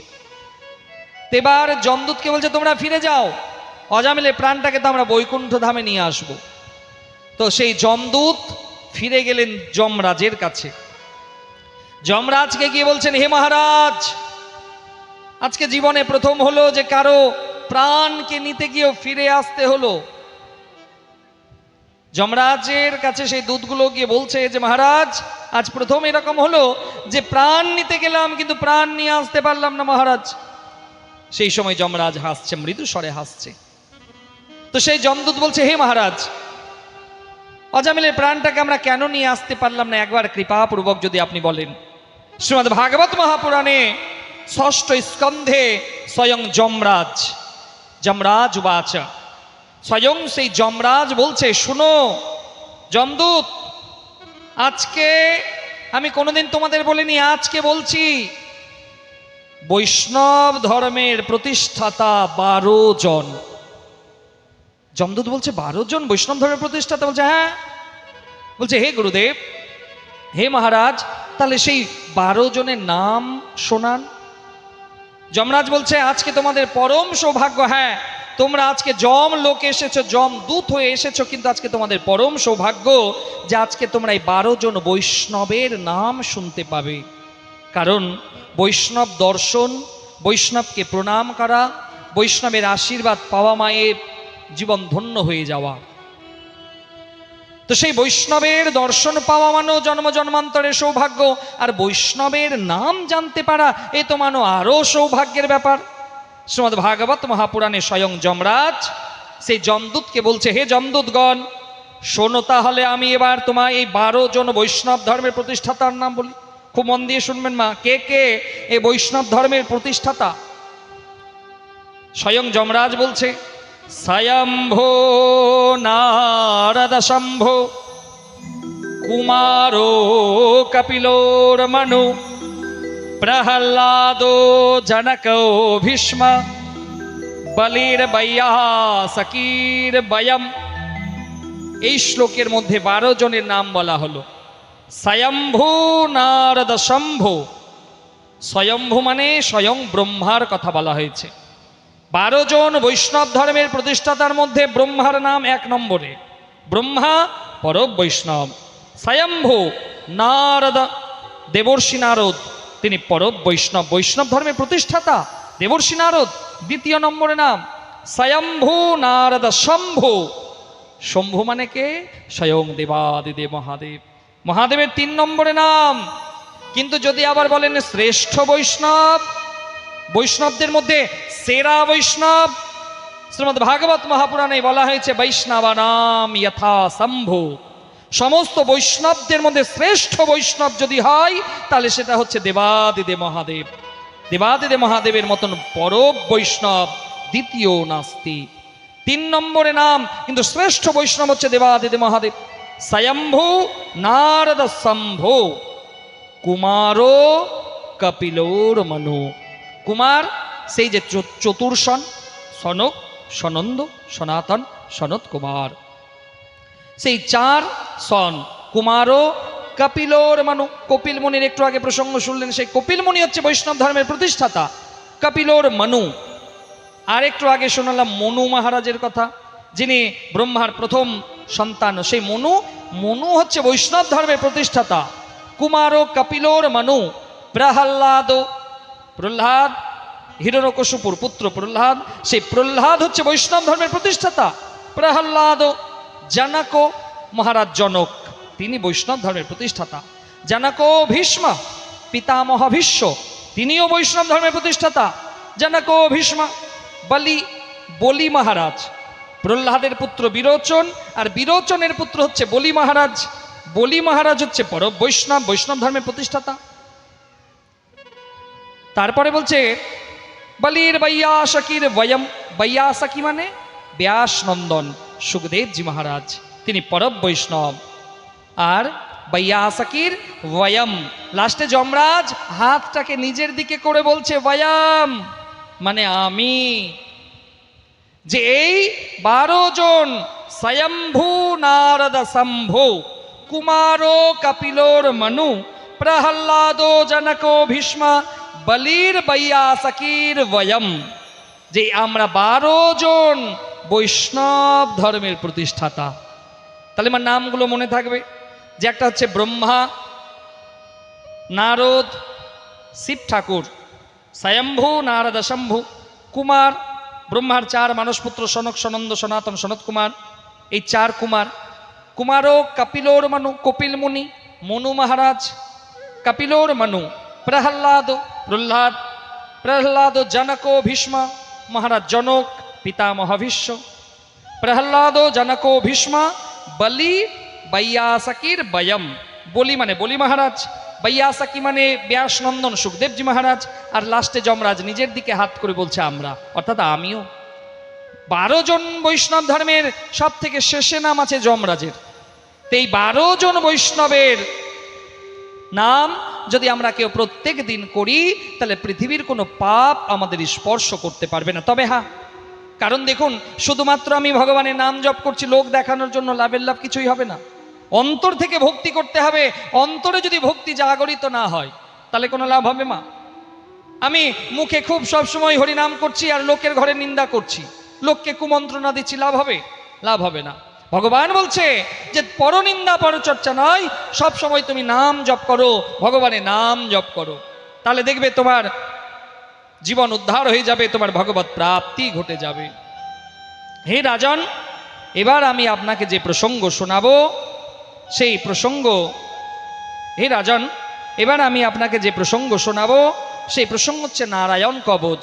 তো নারায়ণ কবচকে প্রণাম করে কথাকে এগিয়ে নিয়ে যেতে হবে। কারণ মা, আপনারা অনেকক্ষণ থেকে বসে আছেন, আর আধ ঘন্টা বসুন, 11টাতে আজকে কথাকে বিরাম দেব। অসুবিধে হবে?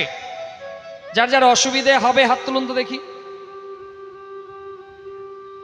কেউ কেউ ভাবছে কেউ হাত তুললেই আমি হাত তুলে দিব, কারণ এক দুজনকে দেখছি তো একদম চাকাচাক নিদ্রা দেবী চলে এসেছে।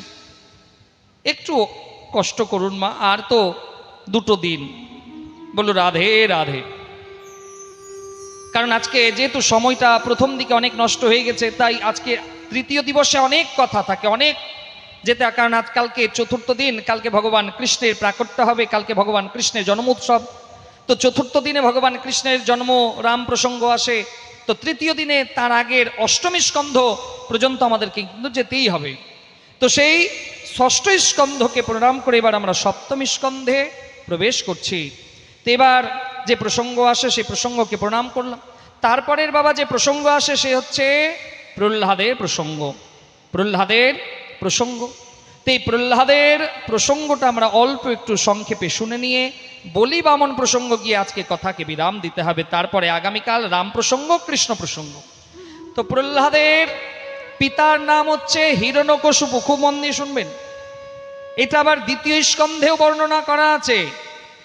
হিরণ্যকশিপুর বড় দাদার নাম ছিল হিরণ্যাক্ষ। হিরণ্যকশিপু আর হিরণ্যাক্ষ এরা 2 ভাই। কশ্যপ ঋষির 2 স্ত্রী, দিতি আর অদিতি। দিতির একবার ত্রিসন্ধ্যাকালে, কারণ যে ব্রাহ্মণ দেবতাদের জন্য একটা নিয়ম আছে, ত্রিসন্ধ্যা বন্দনা করতে হয়, ত্রিসন্ধ্যা। তো একদিন কশ্যপ ঋষি ত্রিসন্ধ্যা করছেন, আর সেই সময় দিতি কাম পীড়াতে পীড়িত হয়েছে। জোর করে দিতি কশ্যপ ঋষিকে বলছে যে আমার সঙ্গে আপনাকে সহবাস করতে হবে। তো সেই সময় কশ্যপ ঋষি বলছে, না দেবী, এই সময়টা সহবাসের জন্য নয়, কারণ ত্রিসন্ধ্যাকালে বাবা 4টা কাজকে বর্জন করা হয়েছে। 4টা কাজ ত্রিসন্ধ্যাকালে বর্জন। একটা হচ্ছে ভোজন করা যাবে না, ভাজন করা যাবে। ত্রিসন্ধ্যাকালীন ভোজন নিষিদ্ধ, খাওয়া নিষিদ্ধ বলা হয়েছে। ত্রিসন্ধ্যাকালে নিদ্রা নিষিদ্ধ বলা হয়েছে। ত্রিসন্ধ্যাকালে ঘুমিয়ে থাকতে নাই। ত্রিসন্ধ্যাকাল হলো উঠে যান। ত্রিসন্ধ্যাতেও যদি কেউ বিছানাতে শুয়ে থাকে তাকে রোগাগ্রস্ত হতে হবে। ভোজন, নিদ্রা, মৈথুনম, সহবাস আর স্বাধ্যায়, পড়াশোনা। সন্ধ্যাকালে, ত্রিসন্ধ্যাকালটাকে পড়াশোনার জন্য কিন্তু বলা হয়নি, তারপরে আপনি পড়াশোনা করুন। এই 4টা কাজ বর্জন করা হয়েছে আমাদের ধর্মীয় শাস্ত্রে। মানা না মানা আপনার ব্যাপার। ত্রিসন্ধ্যাকালে কোনো মায়ের গর্ভে যদি সন্তান আসে তাহলে সেই সন্তান কিন্তু অসুর হবে। তো কশ্যপ ঋষি অনেক বোঝালে, দিতি মানল না। অবশেষে দিতির সঙ্গে কশ্যপের সহবাস হলো, দিতির গর্ভে সন্তান এলো। দিতি কশ্যপকে বলছে, হে প্রভু, আমি গর্ভবতী। তবে কশ্যপ ঋষি বলছে, দিতি, তবে একটা বড় ভুল হয়ে গেছে। কি? তুমি এই যে সন্ধ্যাকালীন গর্ভবতী হয়েছে, তোমার গর্ভে কিন্তু অসুর জন্ম নেবে। দিতি বলছে, অসুর? বলছে, হ্যাঁ, তোমার গর্ভ থেকে 2টো অসুর জন্ম নেবে। এবার কল্পনা করুন মা, যে কোনো মায়ের গর্ভে সন্তান থাকবে, আর সেই মা যদি জানতে পারে যে আমি যে সন্তানকে জন্ম দেবে সে অসুর হবে, তাহলে তার অবস্থা কি হবে? দিতি বলছে, অসুর কেমন বুঝলাম না, বলুন, আপনি ভালো করে বলুন। বলছে, এই অসুর এই 2 জন আগে বৈকুণ্ঠ ধামের দরজাতে কারারক্ষী ছিল, যার নাম ছিল জয় আর বিজয়। খুব মন দিয়ে শুনবেন মা। নারায়ণের বৈকুণ্ঠ ধামের দরজাতে 2 জন দাঁড়িয়েছিল, যার নাম ছিল জয় বিজয়। একদিন চতুর্শন এই সনকাদিক ঋষি ভগবান নারায়ণের সঙ্গে সাক্ষাৎ করতে গেলেন। 5 বছরের শিশু, তারা উলঙ্গ, ব্রহ্ম ঋষি। তারা সেই 5 বছরের শিশুদের, অর্থাৎ সেই ব্রহ্ম ঋষিদেরকে জয় বিজয় বৈকুণ্ঠ ধামে প্রবেশ করতে দেয়নি ভগবানের সঙ্গে সাক্ষাৎকার করবে বলে। তো সেই দিন সেই সৌনকাদিক ঋষিগণ জয় বিজয়কে অভিশাপ দিয়েছিল যে তোমাদেরকে অসুর হয়ে জন্মাতে হবে। আর সেই জয় বিজয় অসুর হয়ে জন্মাচ্ছে হিরণ্যকশিপু, হিরণ্যাক্ষ। এই জয় বিজয় আরো এরা অসুর হয়ে জন্মেছে কখনো ত্রেতা যুগে, তারপরে পরবর্তী যুগে দাপর যুগেও। তো সেই প্রসঙ্গ আমরা পরে জানতে পারবো, কথা প্রসঙ্গকে প্রণাম করে এগোতে হবে। তো সেই জয় বিজয়ী আপনার গর্ভ থেকে জন্ম নেবে। তো দিতি বলছে কিন্তু প্রভু অসুর যে জন্ম নেবে। তো কশ্যপ ঋষি বলছে ঠিক আছে, বেশি চিন্তা করবেন না, আপনার 2 সন্তান অসুর জন্ম নেবে, কিন্তু আপনার যে পোতা হবে সে কিন্তু একদম ভগবানের ভক্ত হবে। আপনার পোতা ভগবানের ভক্ত হবে। পোতা মানে বোঝেন তো মা? আপনারা তো বুঝবেনই, বলো রাধে রাধে। তো সেই কশ্যপ ঋষি বলল যে পোতা হবে, সে ভগবানের পরম ভক্ত হবে, সে পোতাই হচ্ছে প্রহ্লাদ মহারাজ। কারণ কশ্যপ ঋষির স্ত্রী হচ্ছে দিতি, আর দিতির সন্তান হচ্ছে হিরণ্যকশিপু, আর হিরণ্যকশিপুর পুত্র প্রহ্লাদ। তাহলে দিতির সম্পর্কে পোতা হয় প্রহ্লাদ। তো এদিকে একটা ঘটনা ঘটলো, এই হিরণ্যাক্ষ যখন জন্ম নিল, এই পৃথিবীকে রসাতলে নিয়ে গেল। ভগবান নারায়ণ বরাহ রূপ ধারণ করলেন, নীল বরাহ রূপে গেলেন। সেই বরাহ অবতারে হিরণ্যাক্ষকে বধ করে আবার এই বসুন্ধরাকে রাখলেন।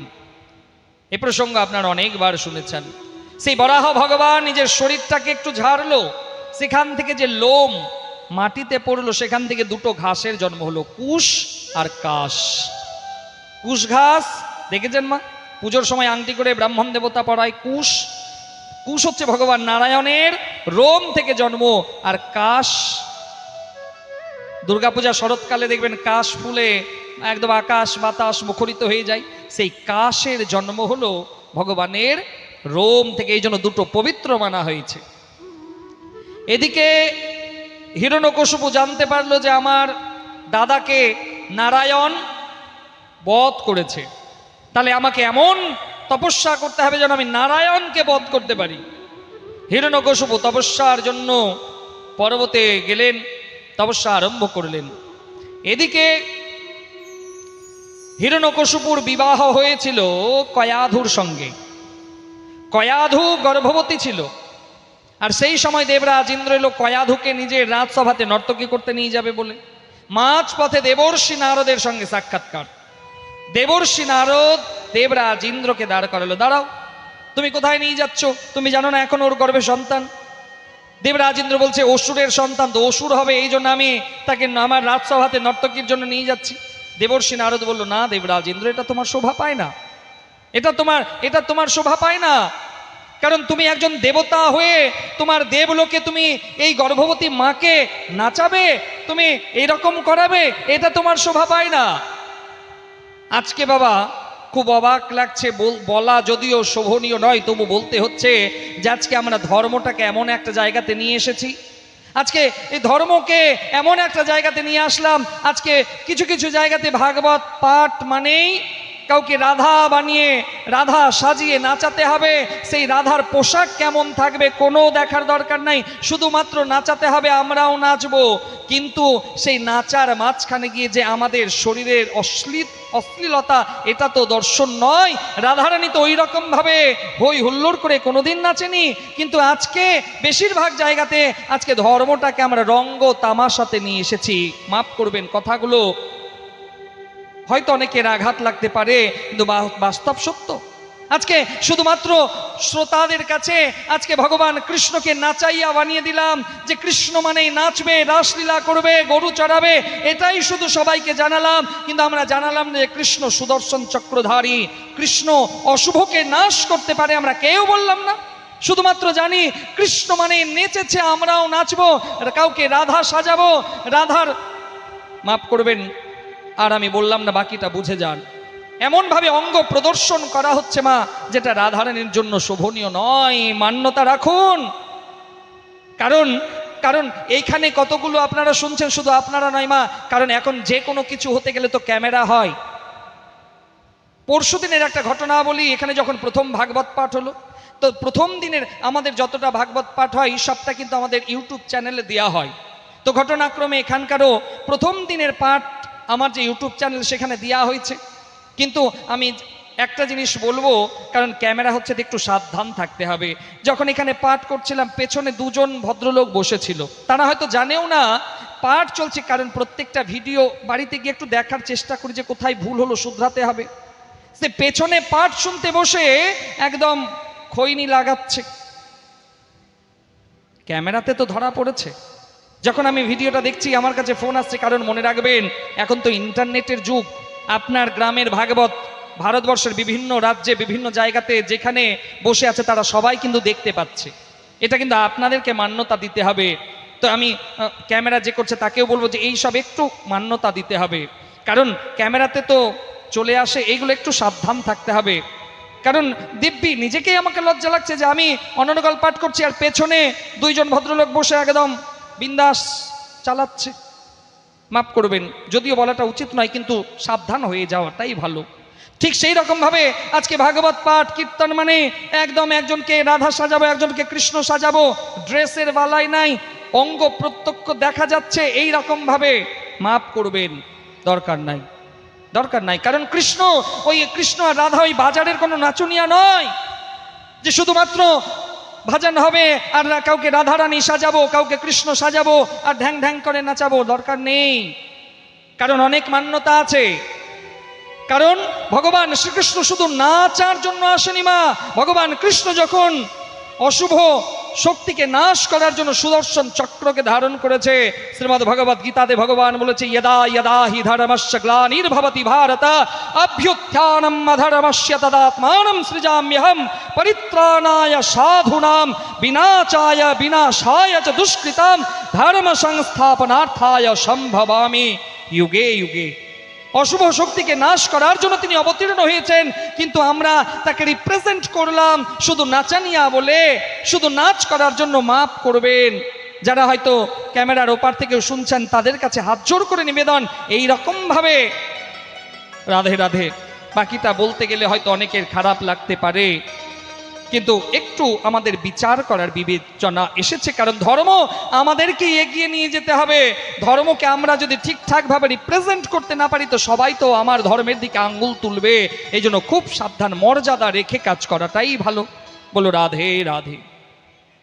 এই জন্য খুব সাবধান, খুব সাবধান। তো সেই দেবরাজ ইন্দ্রকে দেবর্ষি নারদ বলছে যে হে দেবরাজ ইন্দ্র, আপনি দেবতাদের রাজা, আর আপনি রাজা হয়ে একজন গর্ভবতী মাকে আপনি আপনার রাজসভাতে নর্তকী করবেন, লজ্জা লাগে না আপনার? দেবর্ষি নারদ কয়াধুকে বলছে হে মা, আপনার যদি কোনো অসুবিধে না থাকে আপনি আমার বদ্রিকাশ্রমে যেতে পারেন। তো সেই সময় কয়াধু বলল হে গুরুদেব, আমি আপনার বদ্রিকাশ্রমে যাব। দেবর্ষি নারদ কয়াধুকে নিজের বদ্রিকাশ্রমে নিয়ে গেলেন।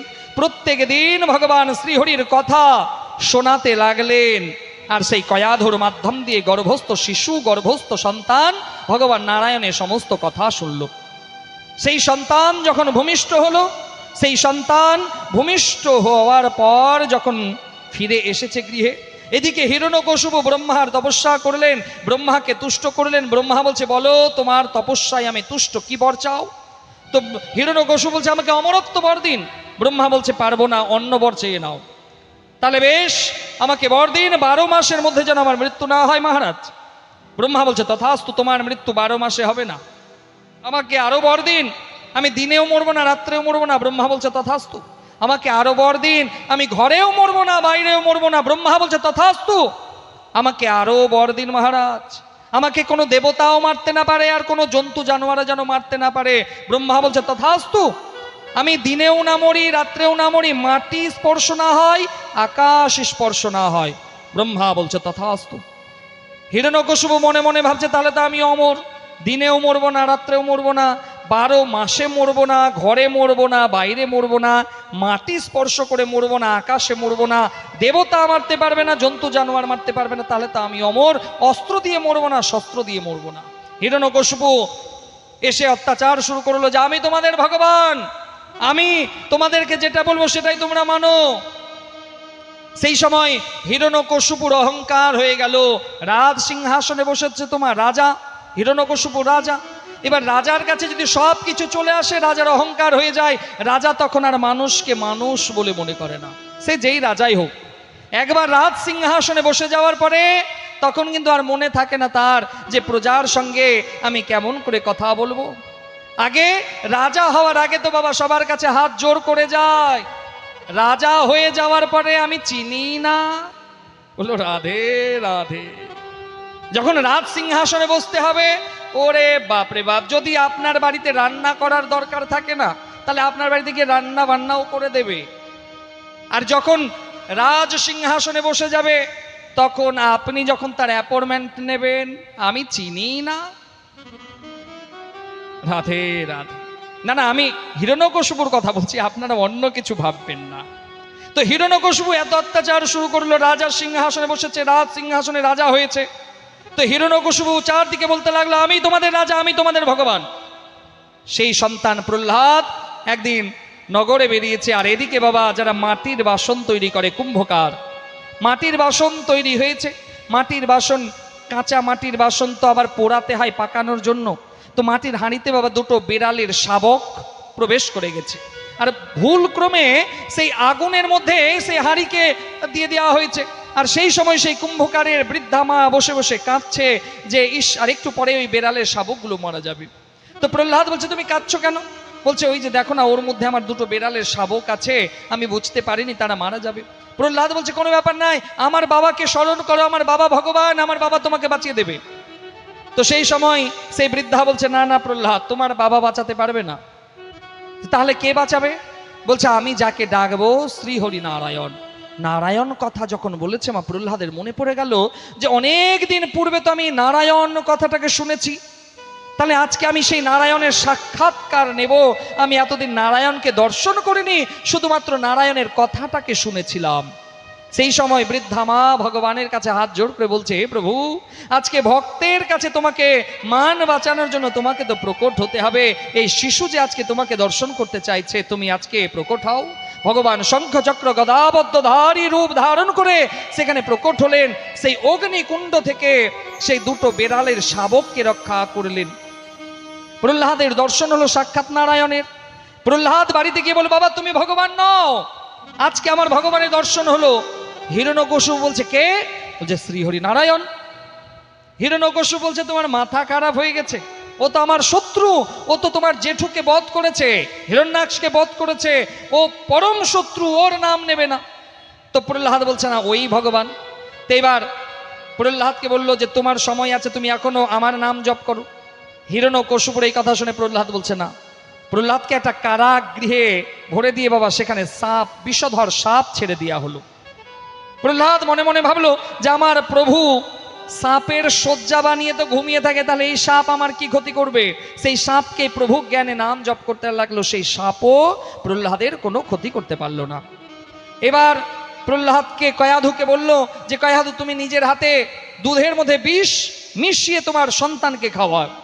কয়াধু কাঁদতে কাঁদতে স্বামীর আদেশ মানতে হবে, পাত্র নিয়ে দুধ পান করাতে যাবে, থরথর করে কাঁদছে। প্রহ্লাদ বলছে, মা কোনো ভয় নেই। জোর করে মায়ের হাত থেকে সেই বিষযুক্ত দুগ্ধামৃত পান করলেন। স্বয়ং দেবাদিদেব মহাদেব ভক্তের কণ্ঠে সে বিষকে গ্রহণ করলেন আর দুগ্ধামৃতকে ভেতরে নিয়ে গেলেন। প্রহ্লাদের মৃত্যু হলো না। এবার প্রহ্লাদকে তার পিসিকে ডাকা হলো। হিরণ্যকশিপুর একটা বোন ছিল যার নাম ছিল হোলিকা। এই হোলিকার বাবার মহাদেবের কর্তৃক একটা আশীর্বাদের চাদর প্রাপ্তি ছিল। ভালো কাজের জন্য যদি অগ্নিতেও প্রবেশ করে যায়, চাদর গায়ে দিয়ে আগুন তাকে পোড়াতে পারবে না। তো হোলিকাকে হিরণ্যকশিপু বলল, হোলিকা তুমি নিয়ে যাও, প্রহ্লাদকে কোলে বসে নিয়ে আগুনে প্রবেশ করো, প্রহ্লাদ যেন পুড়ে ছাই হয়ে যায়। হোলিকা সেই ফাল্গুন মাসের পূর্ণিমার সময় যখন হোলিকা দহন, গ্রামে গ্রামে হোলিকা দহন হয় না হোলির একদিন আগে, যাকে অনেকে আমরা আগজি বলি, এটাই হচ্ছে সেই হোলিকা দহন।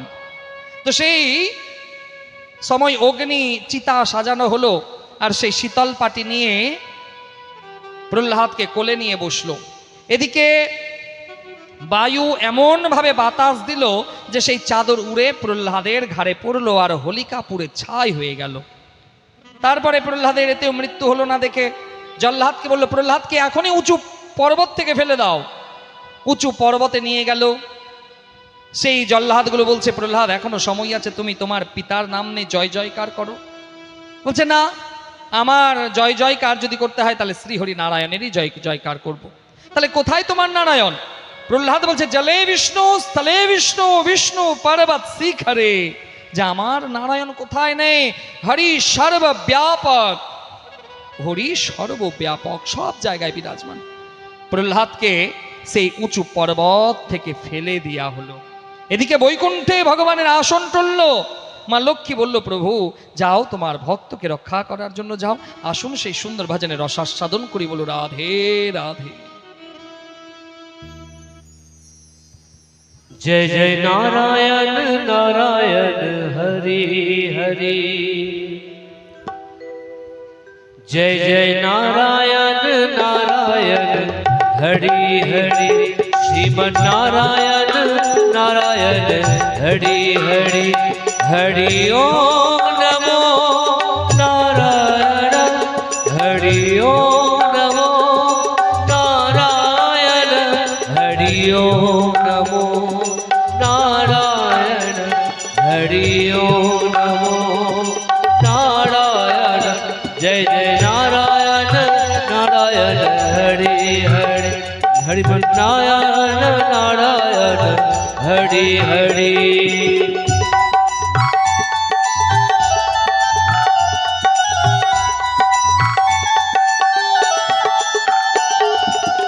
अलख निरंजन भव भय भंजन, जन मन रंजन दाता,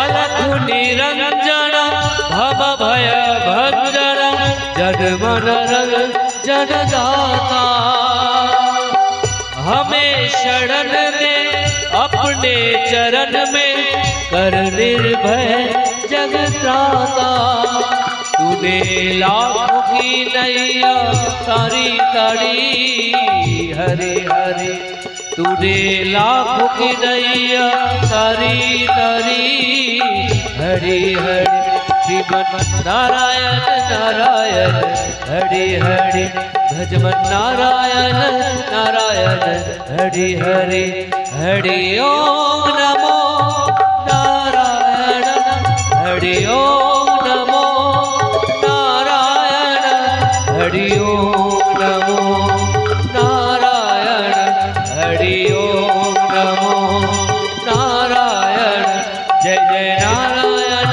नारायण हरि हरि, श्रीमन नारायण नारायण हरि हरि, भजमन नारायण नारायण हरि हरि, नारायण नारायण नारायण नारायण नारायण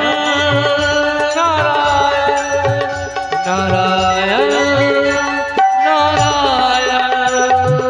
बोलिए भक्तवत्सल भगवान की। সেই সময় ভগবান নারায়ণ সেই প্রহ্লাদকে কোলে তুলে রক্ষা করলেন। প্রহ্লাদের কোনো ক্ষতি হলো না। প্রহ্লাদ ফিরে এলেন রাজসভায়। হিরণ্যকশিপু বলছে এখনো তোমার মৃত্যু হয়নি।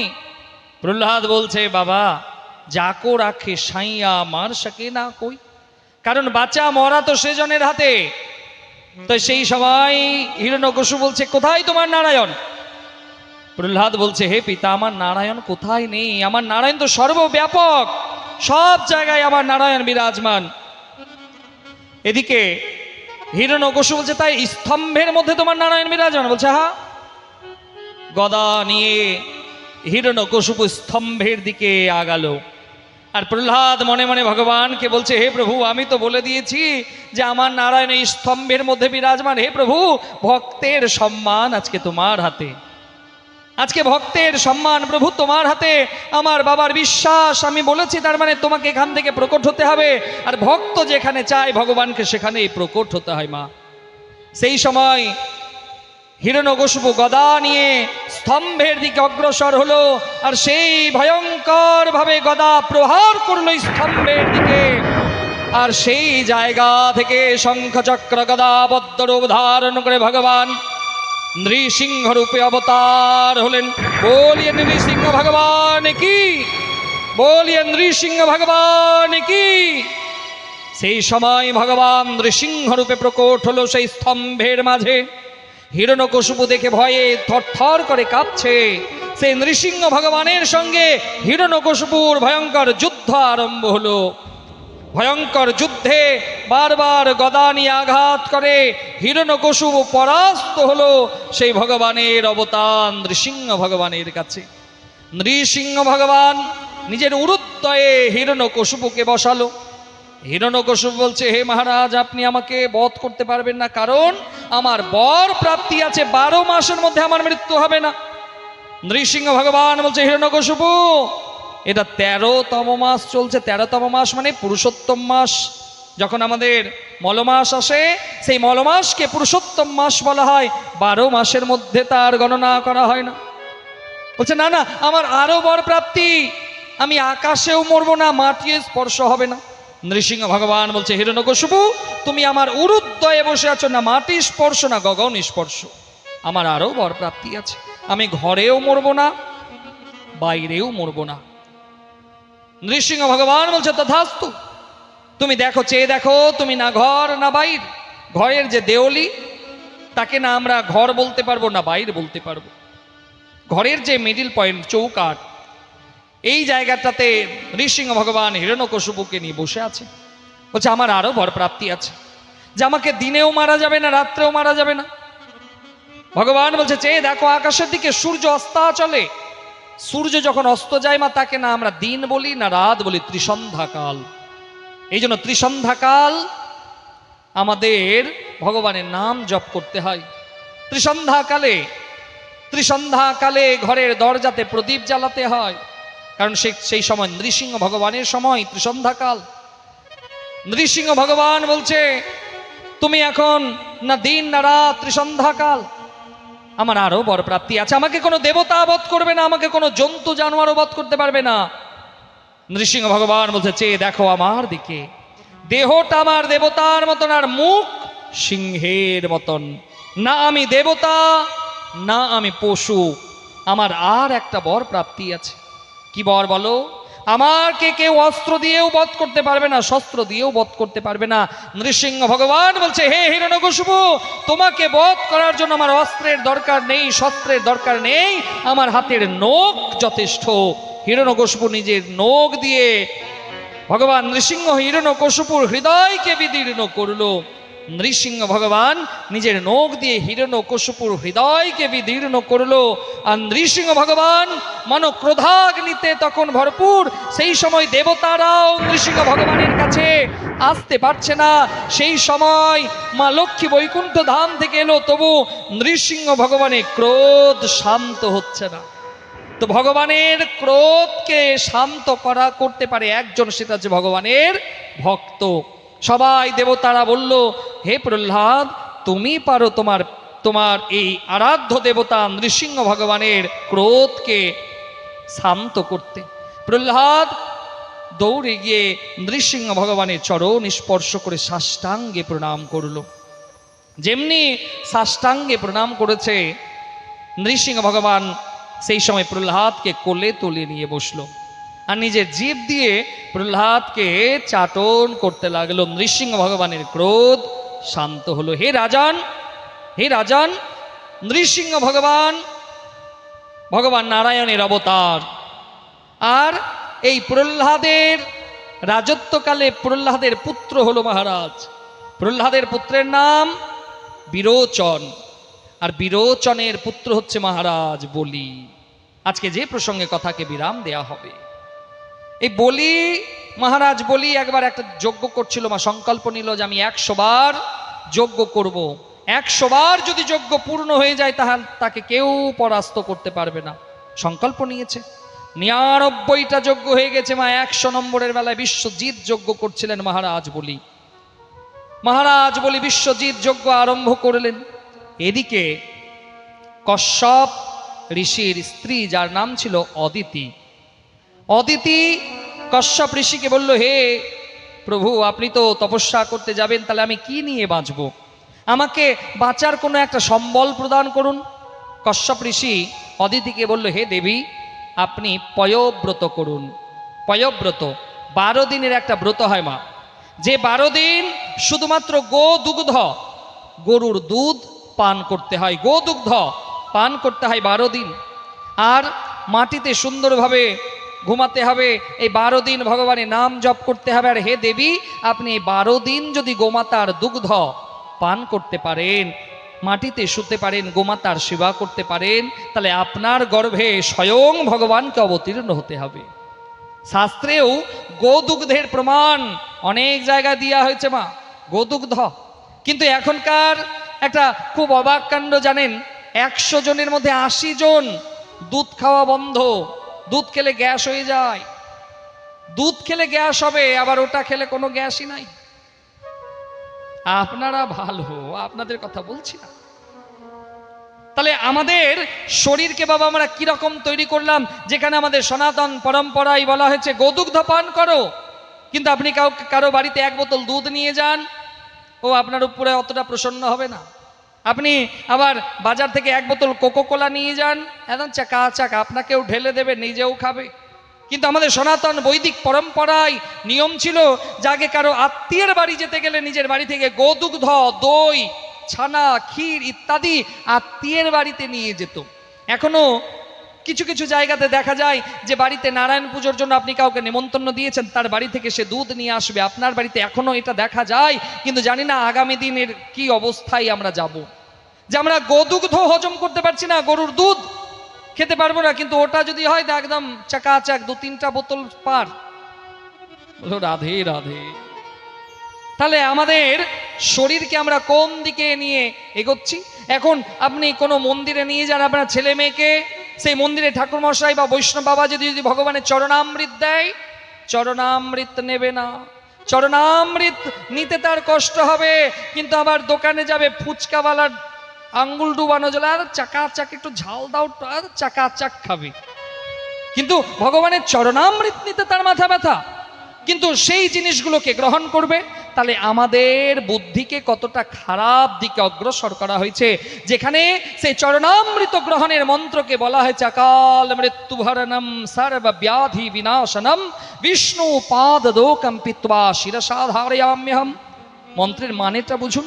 অকাল মৃত্যু হরণম, যে চরণামৃত গ্রহণ করলে ভগবান আপনার অকাল মৃত্যুকে হরণ করবে। অকাল মৃত্যু হরণম সর্বব্যাধি বিনাশনম বিষ্ণু পাদদোকং পিত্বা শিরসা ধারয়াম্যহম।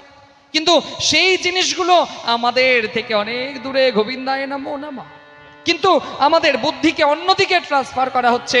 ওই যে বহু জায়গাতে আমি যাই বলি, বাড়িতে তুলসী গাছে সন্ধ্যা দিতে গেলে আপনাকে কুসংস্কার বলা হবে, আপনাকে ধার্মিক বলা হবে। বাড়িতে তুলসী গাছে প্রদীপ জ্বালানো কুসংস্কার হয়ে গেল বাবা। আবার 25শে ডিসেম্বর প্লাস্টিকের গাছে টুনি বাল্ব জ্বালানো সংস্কারই হয়ে গেল। তাহলে আমাদের অস্তিত্বটাকে আমরা কোন দিকটাতে নিয়ে যাচ্ছি? 25শে ডিসেম্বর বাড়িতে প্লাস্টিকের গাছ নিয়ে আসবে, টুনি বাল্ব জ্বালাবে, ছেলেকে বলবে বাবা কেন জ্বালাচ্ছ?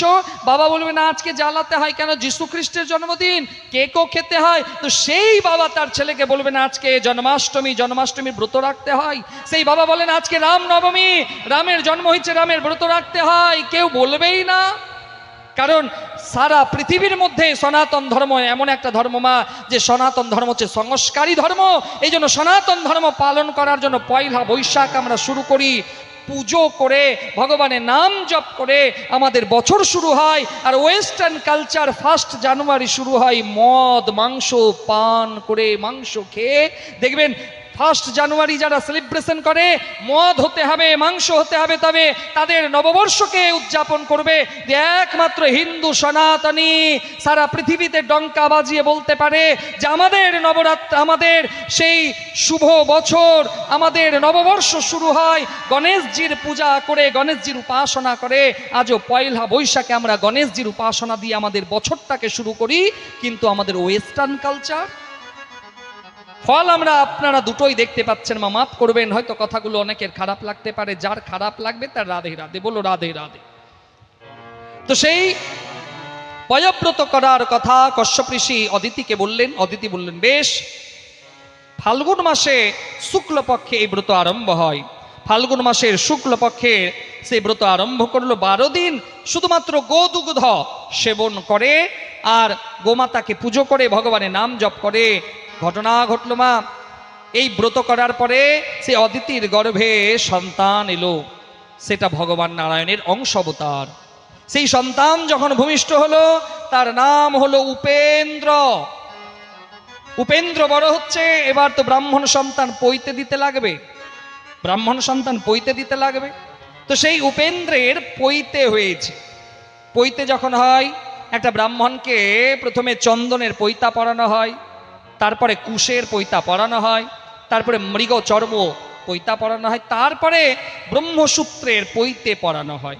তো উপেন্দ্রের এরকম উপনয়ন সংস্কার হলো, পৈতে হয়েছে। পৈতের সময় দেখবেন সেই ব্রাহ্মণকে একটা ছাতা দেওয়া হয়, হাতে কমণ্ডলু থাকে, পায়ে খরম থাকে, আর পরনে কৌপিন, আর সেই ব্রাহ্মণের কাছে একটা ঝোলা। সেই ব্রাহ্মণকে পৈতের পরে ভিক্ষে চাইবার জন্য যেতে হয়, সবাই ভিক্ষেও প্রদান করে। তো এবার সেই পৈতে হয়েছে, তো এবার সেই উপেন্দ্র বলছে, মা প্রথম ভিক্ষা দেয় মা। তো মা তোমার ভিক্ষা তো নিলাম, আমার জন্য একজন অপেক্ষা করছে, ওর দরজাতে আমাকে যেতে হবে ভিক্ষা চাইবার জন্য। তো সেই সময় উপেন্দ্রের উচ্চতা ছিল 52 আঙ্গুল। হিন্দিতে 52 কথাটাকে বলে 52, হিন্দিতে 52 কথাটাকে বলে 52। তো এই জন্য সেই উপেন্দ্রের নাম হলো 52 ভগবান, যাকে বামন ভগবান বলে। তো বামন ভগবান চলল মহারাজ বলির গৃহের দিকে ভিক্ষে চাইবার জন্য। আর মহারাজ বলি যজ্ঞ করছে, বিশ্বজিৎ যজ্ঞ, 100 নম্বর যজ্ঞ। এই যজ্ঞ যদি পূর্ণ পেয়ে যায় তাহলে বলিকে কেউ হারাতে পারবে না। তা শুন, সেই বামন ভগবান মহারাজ বলির গৃহে অগ্রসর হচ্ছে। সেই একটা ভজনের মাধ্যম দিয়ে সেই লীলাকে দর্শন করি। বলো রাধে রাধে। वामन रूप बना के चला है तो छलिया छल में को, छलिया छल में को, छलिया छल में को, छलिया छल में को, छलिया छल में को।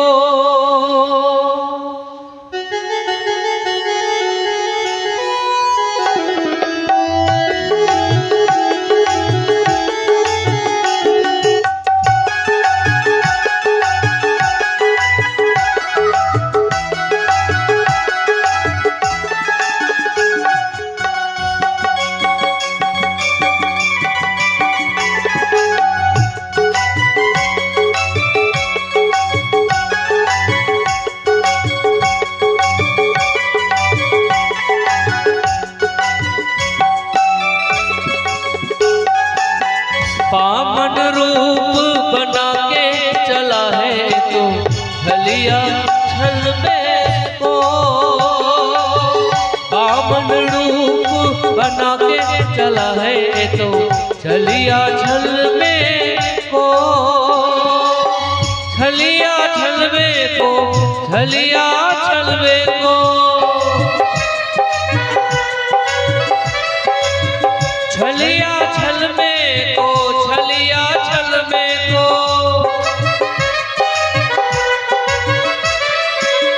छोटा छोटा बगल में दबा के चला है तो छलिया छल में को, बामन रूप बना के चला है तो छलिया छल में को।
के चला है तो छलिया छल में को,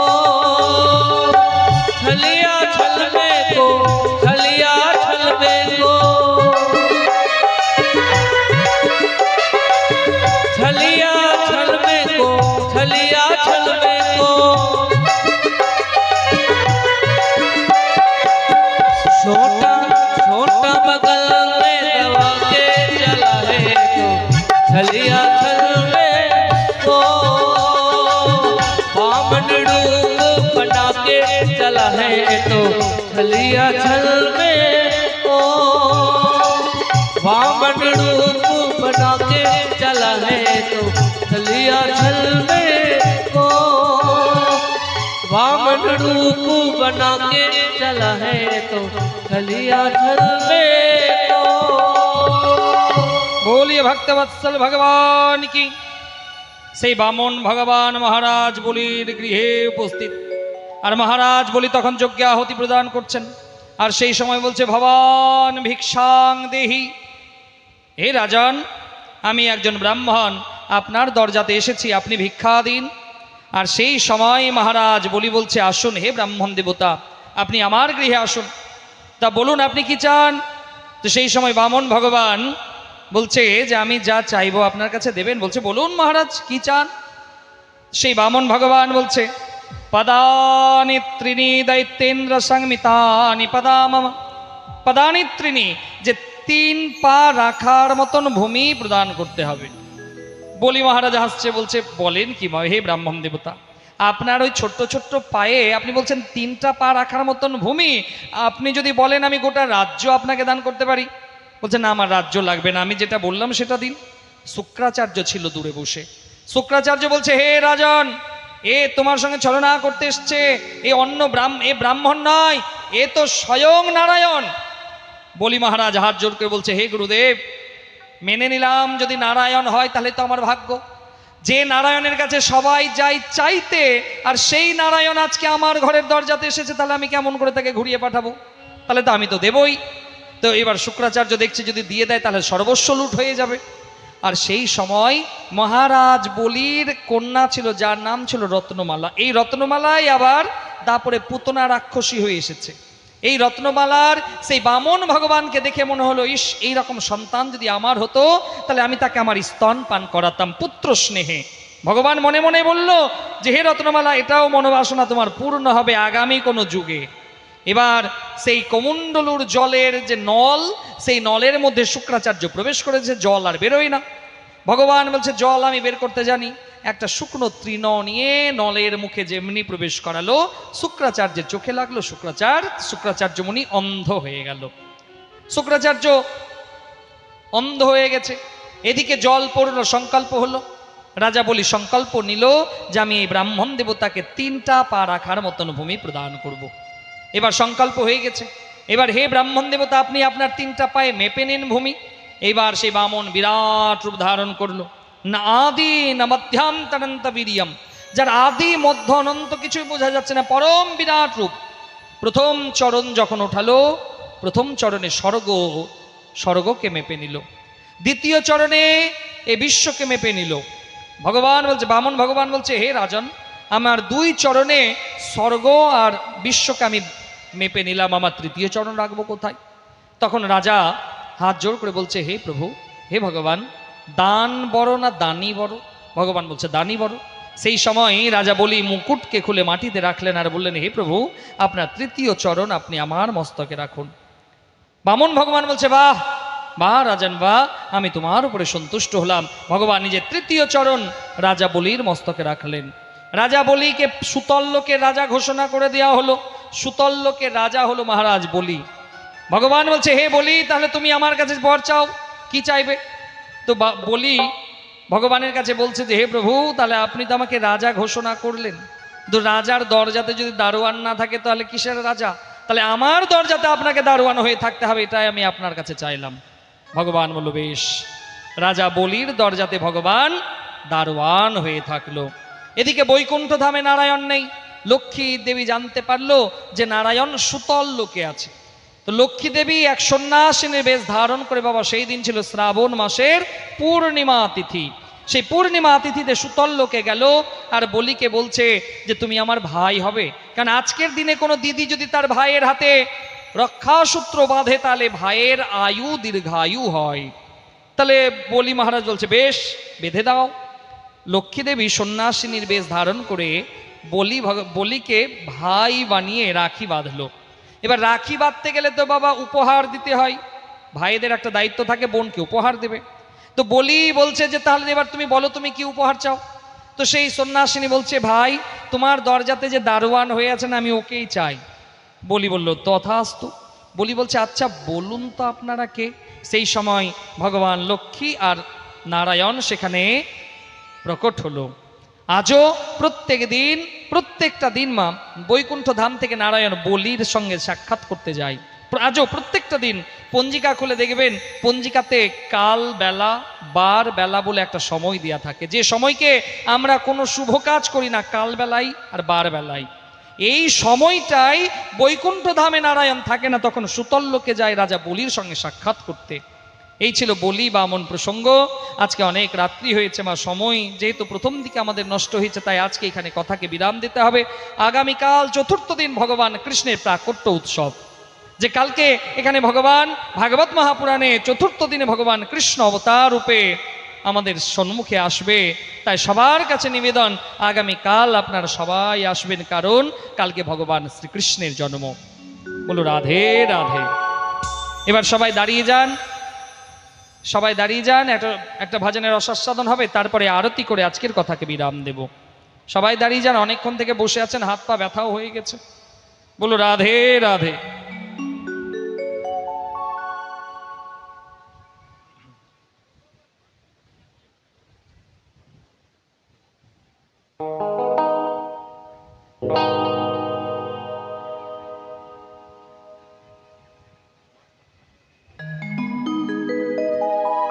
कृपा करेगी राधा रानी,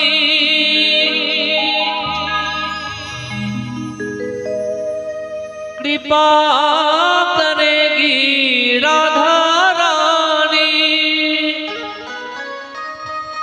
और